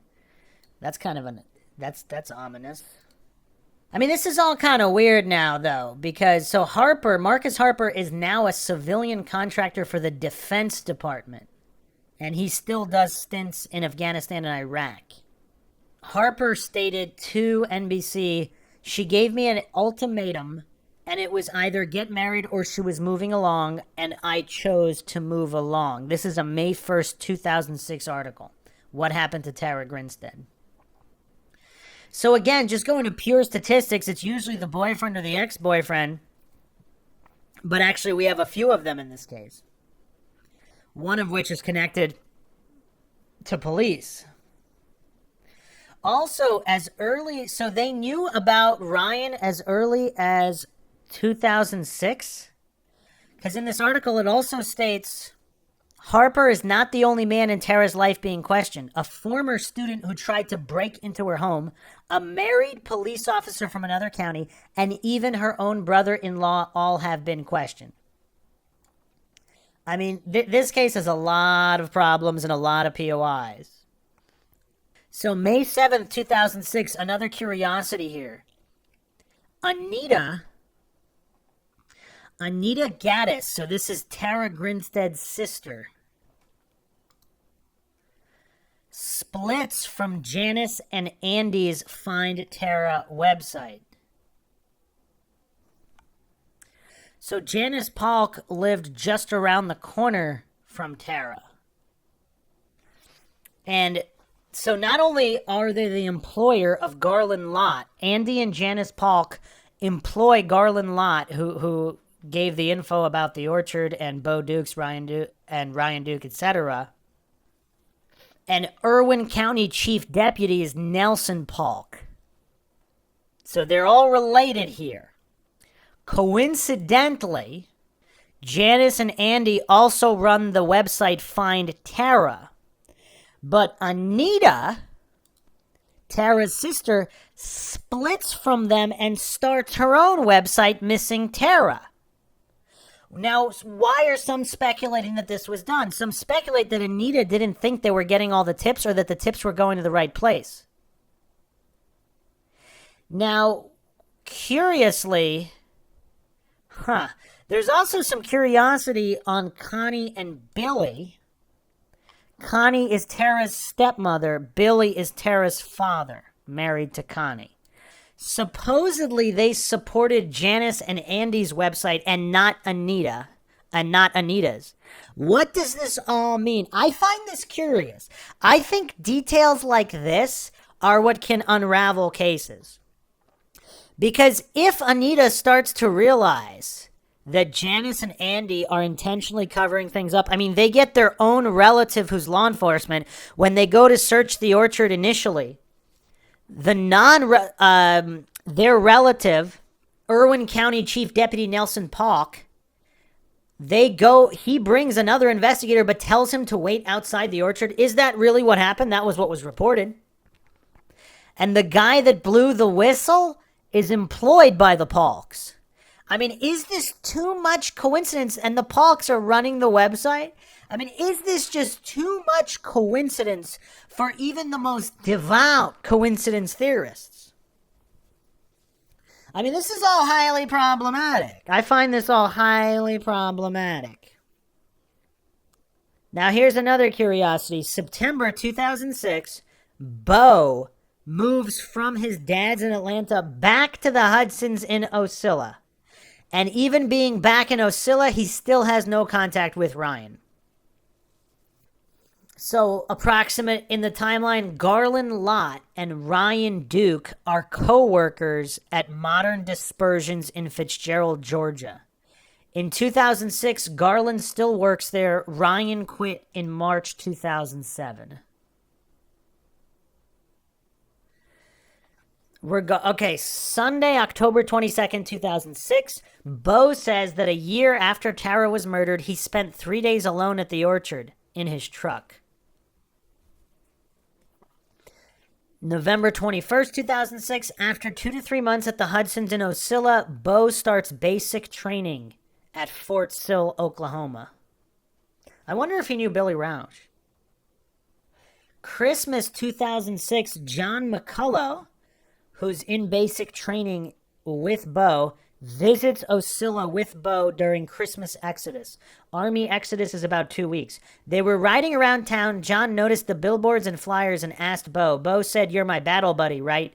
It takes 2,000 degrees to burn a body, and I burned Tara's body."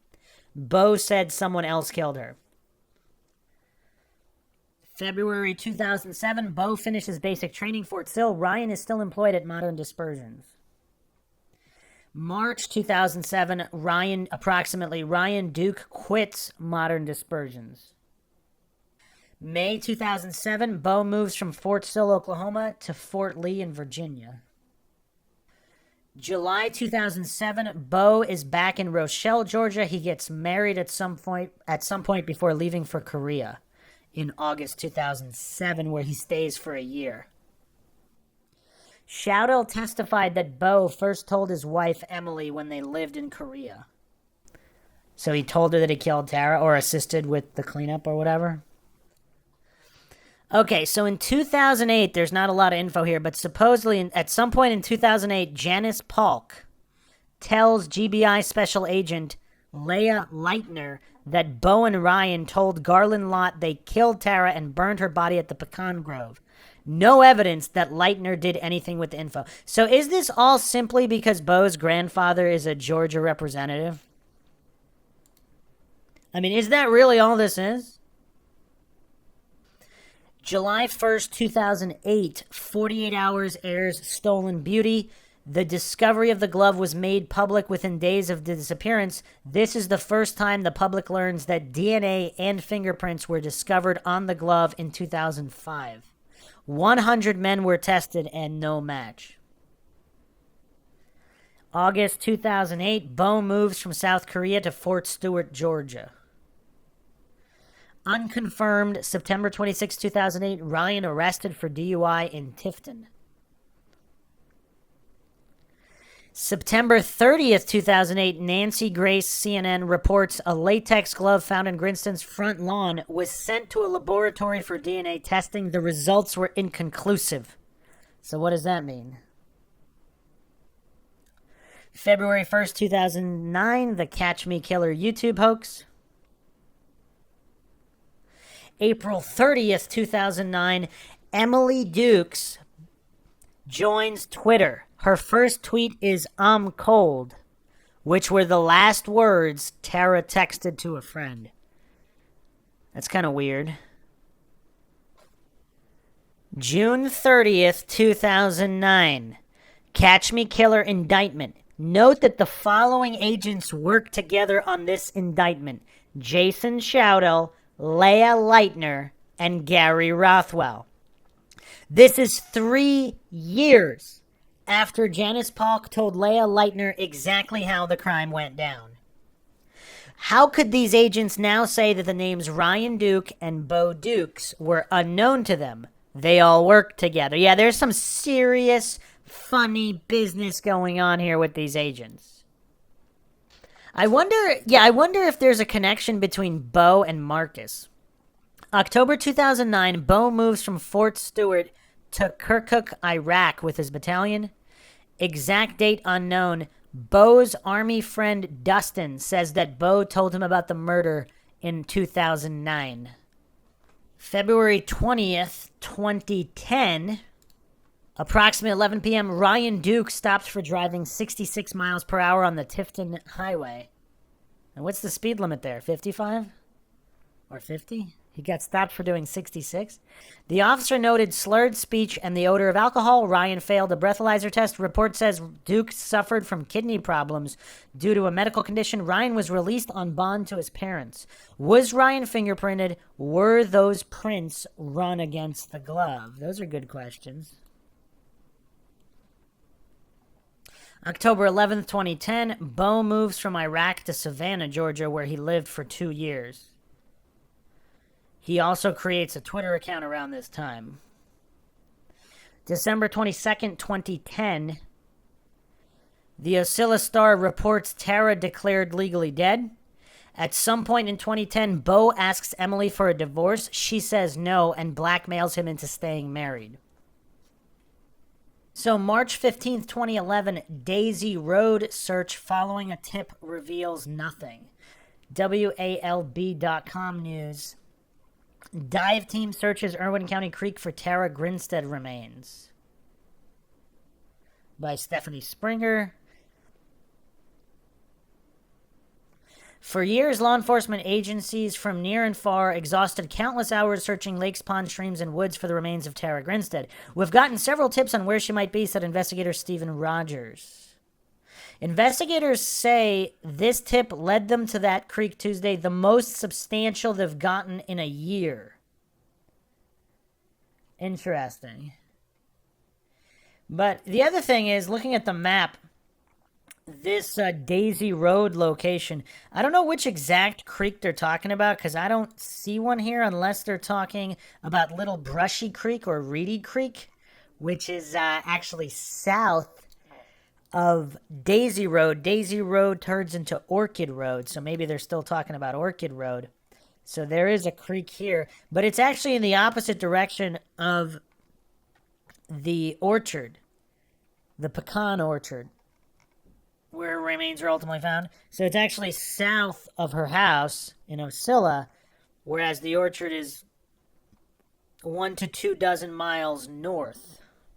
Daisy Road is roughly 5 to 6 miles southeast of her home, and the pecan orchard is roughly 13 miles north of her home. So yeah, a lot of curiosity there that they said this was a substantial tip, but I don't know.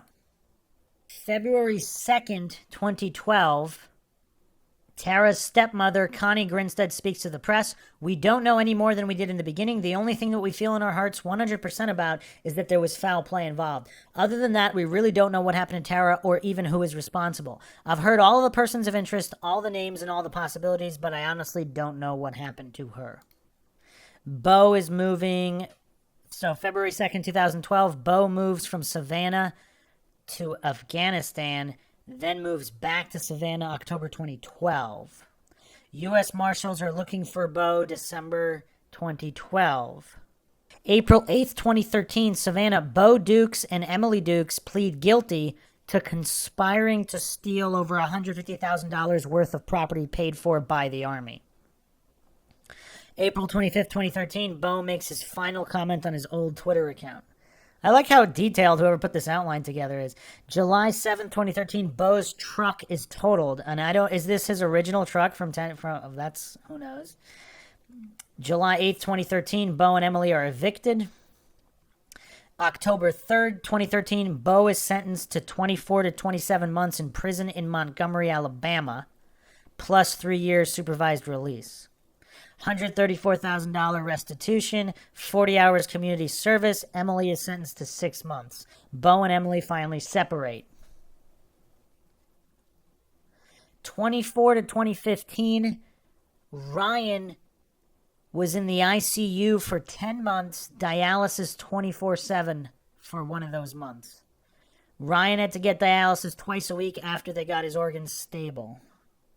April 8th, 2014, Ben M., who heard Bo and Ryan confess in 2005, passes away. February 11th, 2019, it was revealed that Ben's DNA had been tested against the glove and that Ben could not be ruled out, but the test was inconclusive. August 12th, 2014, Georgia State Representative Newt Hudson passes away.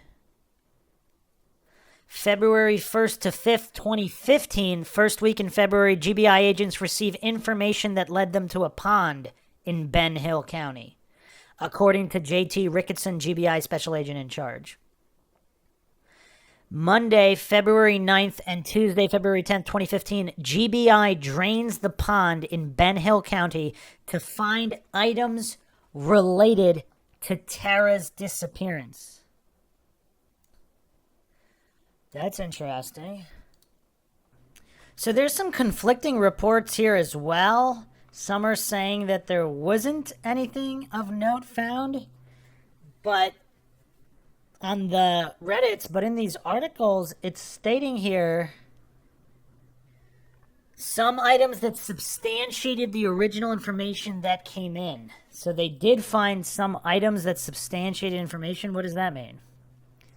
WGXA, investigators recover items from pond in search for Tara Grinstead. February 10, 2015, by Sasha Leninger. So, about a week and a half ago, our agent got some credible info, said J.T. Ricketson, GBI Special Agent in charge. We had to start vetting out the info and try to work with it to see how credible it was. That led law enforcement agents to the pond, where they used a sonar device and a submarine to find items at the bottom of the pond. A dive team from Georgia State Patrol confirmed there were items on the bottom. GBI then obtained a warrant to allow them to drain the pond to look further for evidence. Law enforcement agents wouldn't say what items were recovered from the pond, but indicated they are related to Grinstead. So that's pretty definitive phrasing there. I don't know. Now, obviously, they didn't find remains, but they said they found items that substantiated this. So, yeah, it was never stated exactly what the items were that substantiated the tip. Either way, the pond is roughly 3 miles south of the pecan orchard. So not incredibly close, but why would her items randomly be... Do we know that it's her items? Because connected to the case, were they items connected to individuals connected to the case, or were they her items specifically? Again, without this information, there's really not much more we can do with that. Bo Dukes later stated that the pond had nothing to do with her murder. Billy Hancock stated that there was no reason to think the items found in the pond were related to the Grinstead case. So that's interesting. We have conflicting reports. All right, there's another round of mind shocks here. So supposedly, Rhett Roberts, Tara argued with Rhett Roberts the evening she went missing. Is there any more information about this? Luke Roberts is the brother of Rhett Roberts. He's the tennis coach. Luke and Rhett Roberts' family owned the house Tara was living in when she went missing. So this tennis coach, Luke Roberts, is not the Luke Roberts who heard about the drunken confession in 2005. So wait a second, is there a third Luke Roberts? So there's also another Luke Roberts who's the 2019 editor of the Ocilla Star. So are there 3 Luke Roberts here? And is there any more information about this argument with Rhett Roberts? So Rhett Roberts also... Wow, wait a second here. So from CourtTV.com, they have this write-up on Rhett Roberts, former Irwin County teacher who dated Grinstead. Rhett Roberts described a surprise visit from Grinstead on the night of October 22nd, 2005, around 8:30 p.m. On cross, he said he was aware of an incident involving Grinstead and her ex-boyfriend, Anthony Vickers. Huh. So Rhett Roberts, fellow teacher who dated Grinstead at some point, is also related to the family that owns the home that she lives at. And they had some kind of an argument the evening she went missing? Wow. I mean, this really is a mind-shocking case. I mean, in some cases, there's literally 0 information and 0 POIs. Here, we have the complete opposite. I mean, this is just absolutely insane. So Rhett Roberts, fellow teacher, is the son of the owners of the house that Tara lives at. So October 24th, 2015... there's an Ocilla Star paper recap, and approximately Ryan and Bo reconnect, supposedly via Facebook, but this is unknown, after having been out of touch for 9 years. Also, June 14th, 2016, John McCullough, who was in the military with Bo, is in some kind of legal trouble. He tries to leverage his knowledge of Tara's murder in exchange for a reduced sentence and or charges reduced and or dropped. That's curious. June 16th, 2016, Bo Dukes is interviewed by GBI Special Agent Jason Shoudell in Rochelle, Georgia. Bo conceals what he knows about the crime and lies to Shoudell. Bo denies knowing anything about Grinstead's death. Bo denied discussing the matter with John McCullough. Brooke, Bo's current girlfriend, says that Bo's demeanor changed after this interview and he started keeping to himself and having panic attacks. Brooke says that Bo told her they were swabbing a lot of people. So between August, September, and October 2016, Up and Vanished podcast. August 7th, episode 1, Payne interviews Tara's sister, who apparently has never heard the story Janice Polk told to Tara's stepmother, Connie. Now, how crazy is that? Now, why? This is just weird. Why would Connie not have told Tara? Or anyone have told Tara? And is this why she branched off to start her own website for Tara? Why would she not have told Anita, Tara's sister? I mean, or is her sister lying? What does everybody make of this inconsistency? January 10th, 2017. According to Brooke, January 10th, Bo told her everything because she made him confess. It had all just been coming to a head. He knew that I was over some of his behaviors. He knew that I was just over the relationship, and I told him, I was like, what is it? And I said, whatever it is, I need you to tell me. I said, you have to tell me what it is. But I made him tell me everything. He showed me where Tara lived and just kind of drove me around. Brooke has said that she and Bo were broken up and that he told her everything less than a week later. Brooke has said that she and Bo were still together when she found out and they broke up a week later. Bo says that Brooke could tell something was bothering him, and no, he wasn't drunk when he confessed.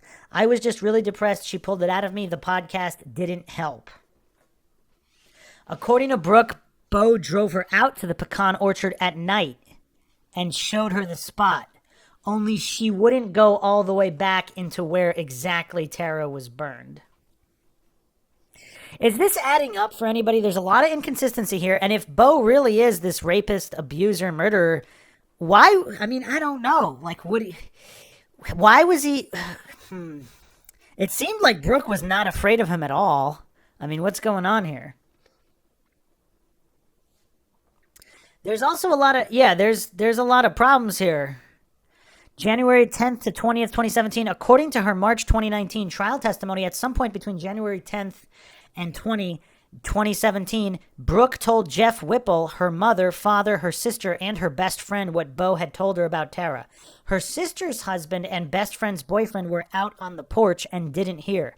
Brooke testified that a decision was made to contact the GBI.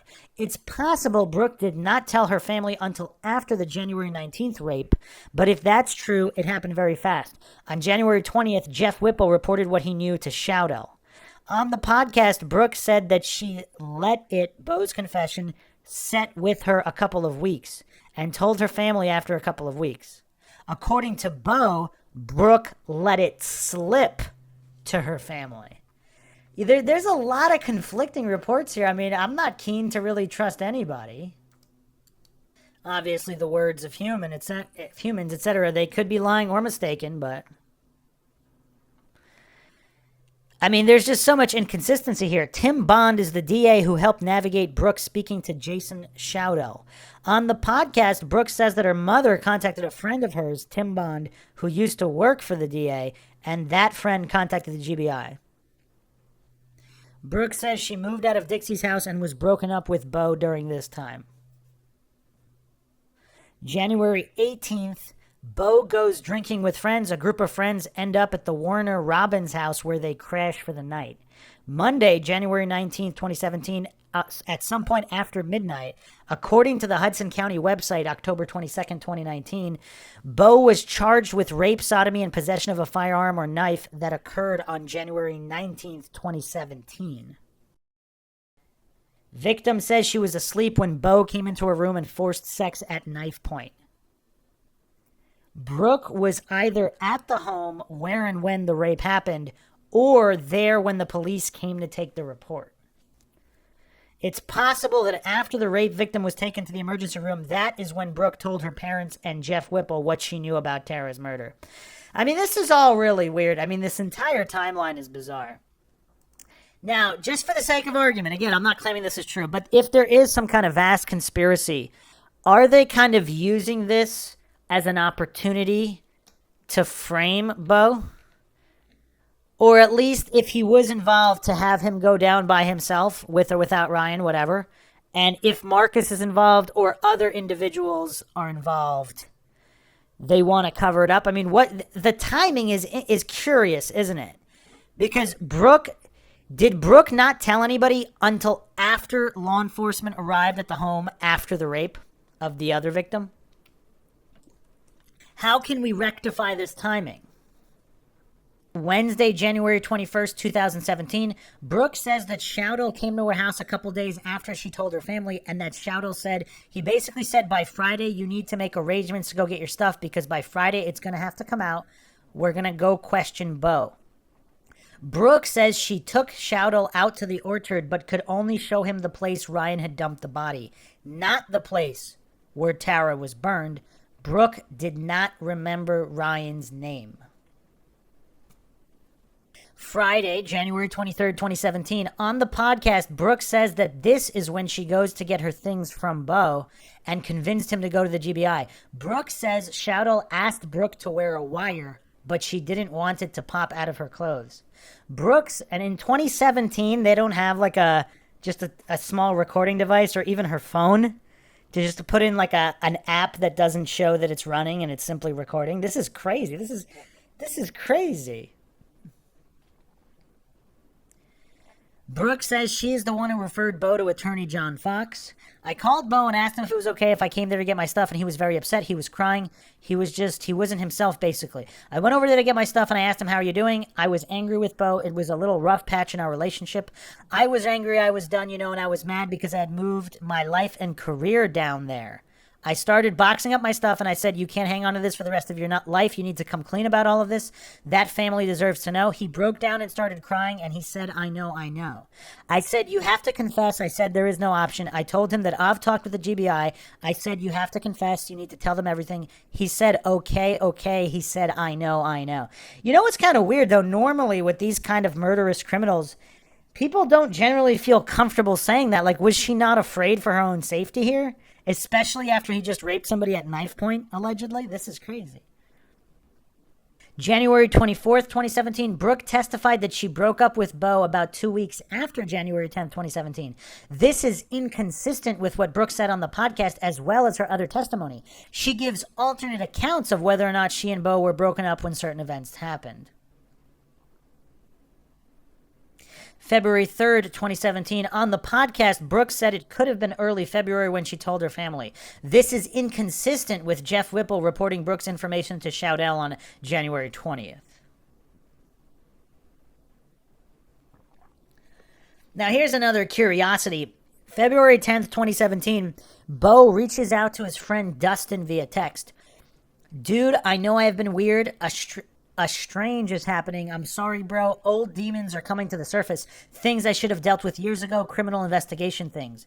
Dustin responds, I'll call you tomorrow, man.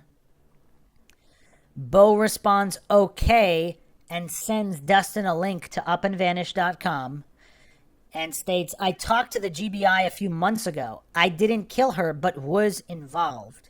So is this him just setting up his alibi? Or is this like a coded message to Dustin if Dustin was involved and there was a larger group involved, as just like a heads up and simultaneous alibi for himself? Not necessarily alibi, but framing that he didn't commit the murder himself. It was just the cleanup. So February 21st, 2017, Bo Dukes confesses to Jason Shoudell. Bo Duke says that Ryan told him he broke into Tara's house and strangled her in the bed. Bo tells Shoudell that from Wednesday to Friday, the two boys kept getting more wood and burning the body until there was nothing left of Tara's body. Bo and his attorney take Shoudell to the orchard. Bo says he was going to wear a wire for the GBI, but that never happened. According to Bo, they didn't really know much before I talked to them. I gave them Ryan's name, described what he told me happened that night, and gave them an account of all my involvement, which happened later, the location and potential testimony at trial. What's curious, too, is that, so between 2 or 3 p.m., GBI agents are at Ryan's mom's house in Pleasure Lake, 15 miles from Ocilla. Pleasure Lake was also searched at one point. I mean, and this is way to the west of all the other areas, but it is curious that they searched it as well. What does that tell everybody? I mean, these guys were definitely on the radar early on. So agents went to interview Ryan. They are at his house for 15 minutes. They don't say what case it's about. Ryan's mother stated, in regards to the GBI wanting to ask him questions about Tara, I was like, well, why? Why do they want to ask you something? He said he didn't know. I said, well, they probably think you've heard something. Like everybody has heard something over the years. That's what we figured it was. I asked him one simple question. I asked him, did you kill her? He said, no, ma'am, I did not. No, I did ask him. I said, do you know who did? He said, no. That was good enough for me. And you know what's curious? I would like to know this information. Has he ever lied to his mother? Because there are certain criminals, they'll lie to anybody except their mother. So what was their relationship like? Can she recall a single other time he lied to her? Because if he always lies about everything, okay, whatever. But if he's actually never lied to her, but that still doesn't mean he's innocent, because, I mean, this is like, probably the worst thing you can do. So he might lie about it, even if he didn't lie about anything else. But I just think it'd be curious if he simply never lied to his mother about anything.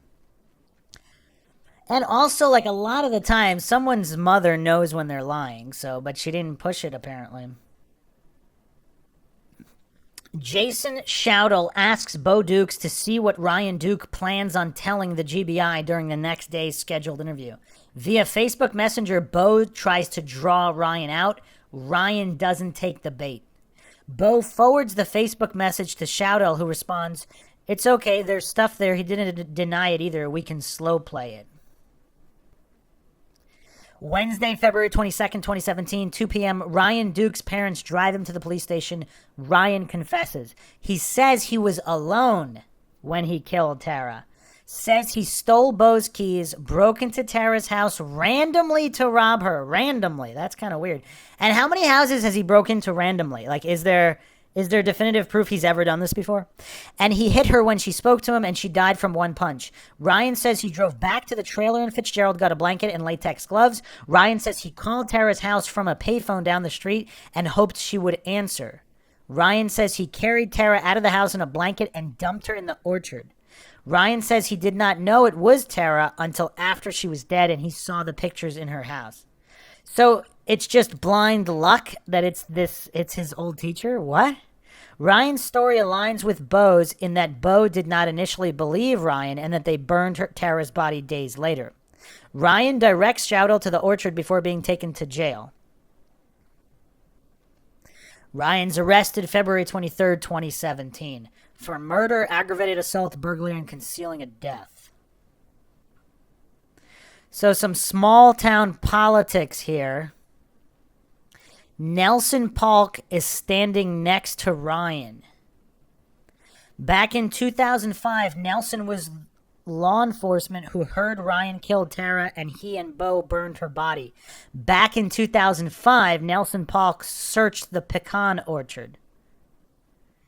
Small town politics. DA Paul Bowden is prosecuting Ryan. Since 2004, it's rumored that Bowden has helped his son Josh escape the law. Josh graduated with and is friends with Bo Dukes. Yeah, I mean, what a tangled web here. What a tangled web. February 24th, Bo and Dustin are texting. Bo states Brooke let it slip through her mom. She tipped off the GBI. Through a long negotiation between Brooke, the case agent, myself, and eventually my lawyer and the DAs, we worked out a deal. It worked out well, for me at least.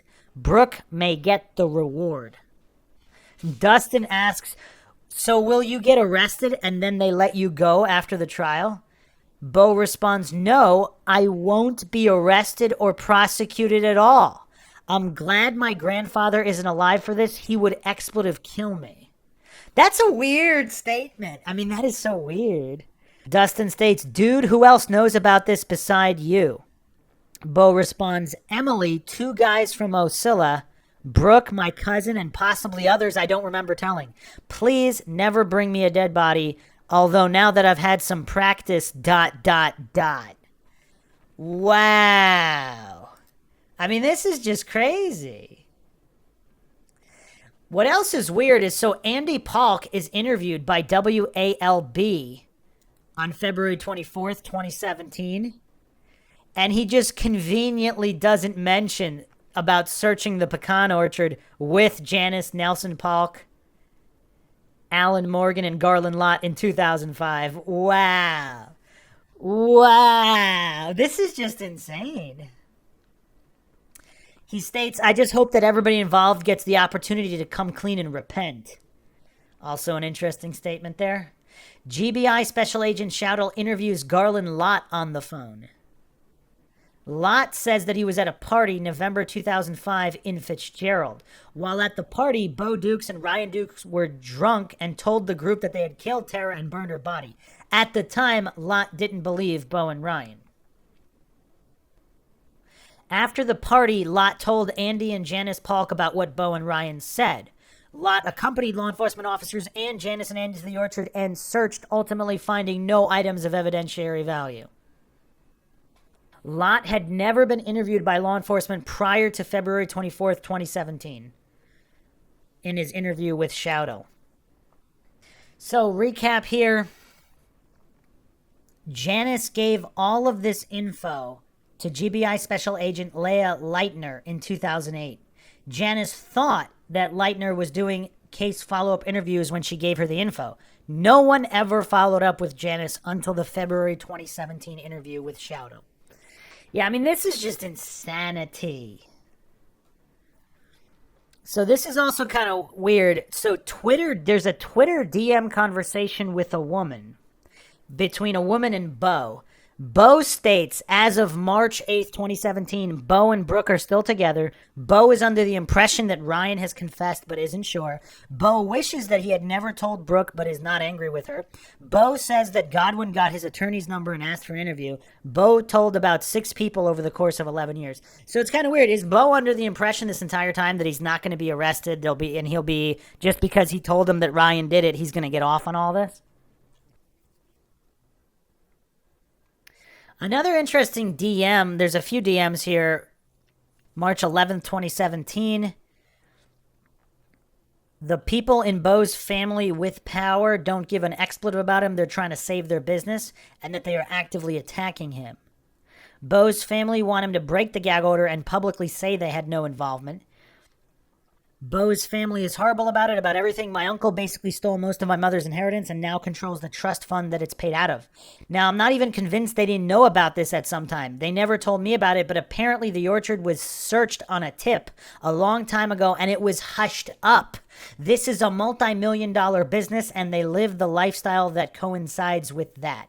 My mother thinks they knew. My lawyer brought this info to me about the previous search. The more I think about it, I think they thought I would get killed in Iraq. Wow.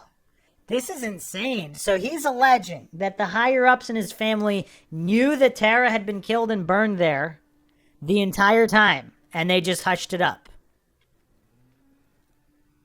Another curiosity here from people commenting on this timeline.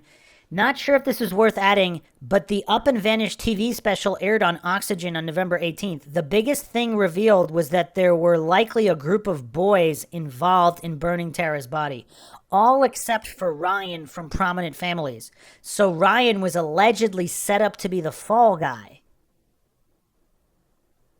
Huh. It's kind of interesting, too. So was the plan always to just set up Ryan as necessary? Maybe not even Bo, if not for Brooke's slip-up, so to speak. Some more comments here regarding Wednesday, August 15th, 2018. There's a plea, a request to dismiss charges due to shoddy police work. Result not known. The order in the PDF was written by Ryan's attorneys in case Judge Reinhardt wanted to just rubber stamp it. Has anyone asked Tara's stepmother, Connie, if she remembers Janice Polk telling her that Ryan and Bo told other kids they killed Tara? This family has been in anguish for 11 years, and the entire country has wasted their time on this because Irwin County Chief Deputy Nelson Polk didn't take any statements, didn't make any reports to state authorities, and didn't bring in a state-level forensics team to search the orchard. What did Nelson Polk think they were going to find looking at some ash on the ground with untrained naked eyes? Why didn't Deputy Morgan ever take statements or report this to state investigators? Are both of these men currently drawing taxpayer-paid pensions? Were Nelson Polk and Alan Morgan intimidated by Bo Duke's familial connection to Georgia State Representative Newt Hudson? Was their judgment clouded by their connections? Because, yeah, they're on the property. They're on an orchard that belongs to a Georgia State Representative, Newt Hudson, or his family. People are also kind of critical of Payne Lindsay. So, the podcaster, of course, from Up and Vanished, here's a criticism here. In all of Payne Lindsay's hornet's nest poking, he never heard of Bo Dukes, Jake Dukes, Ryan Duke, Zane Dill, Cliff, Ben McMahon, Garland Lott, Janice Polk, Andy Polk, Nelson Polk, Alan Morgan, Leah Leitner, Newt Hudson, Randy Hudson, Dixie Hudson, Suzanne Hudson Connor, or her husband, Principal Bobby Connor, ? Tara's stepmother never bothered to ask Janice Polk additional questions or report what Janice told her to the GBI, ? That's a great question. Tara's stepmother never thought to tell this story when a podcast renewed interest in the case and interviewed Tara's sister, ? What happened to GBI Special Agent Leah Leitner after Janice Polk told her story in 2008? Leitner did nothing, ? Well, they did prosecute that one guy for the YouTube hoax. I mean, this is actually really insane when you break it down with those questions in that order. I mean, nothing really adds up from anybody's side. It is really weird.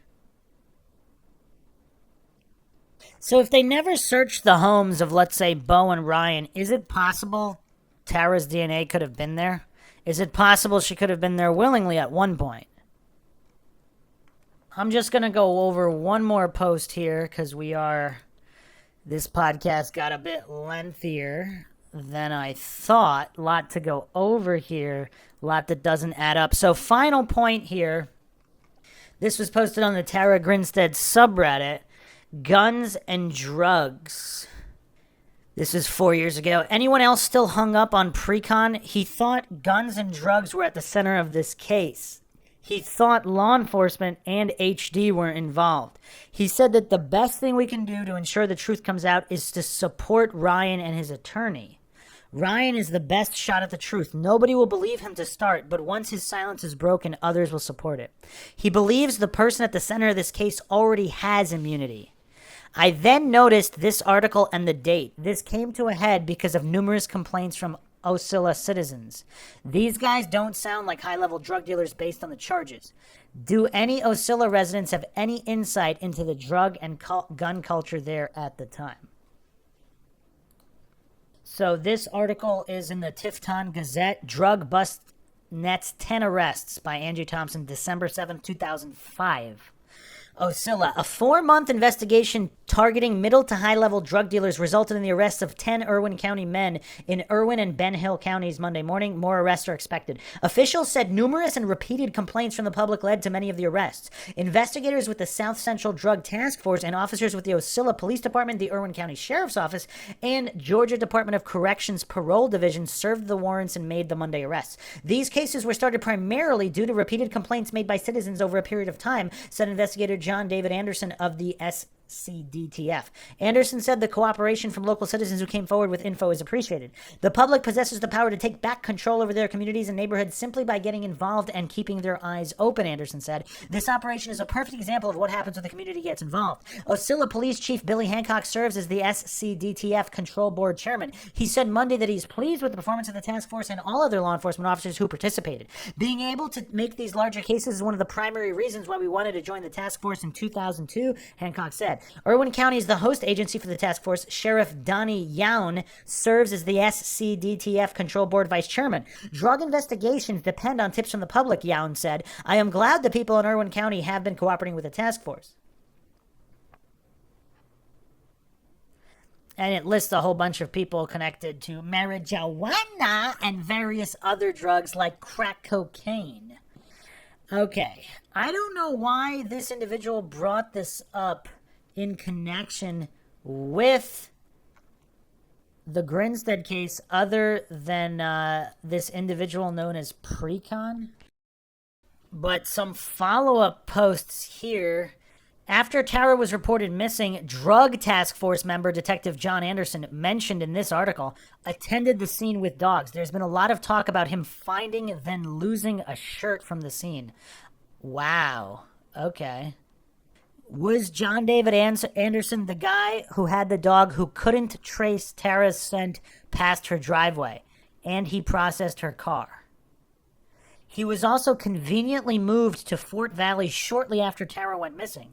Paul Bowden is originally from Fort Valley, and it was speculated that he had some pull in getting Anderson that job. He was eventually fired for sexual harassment or something of that nature.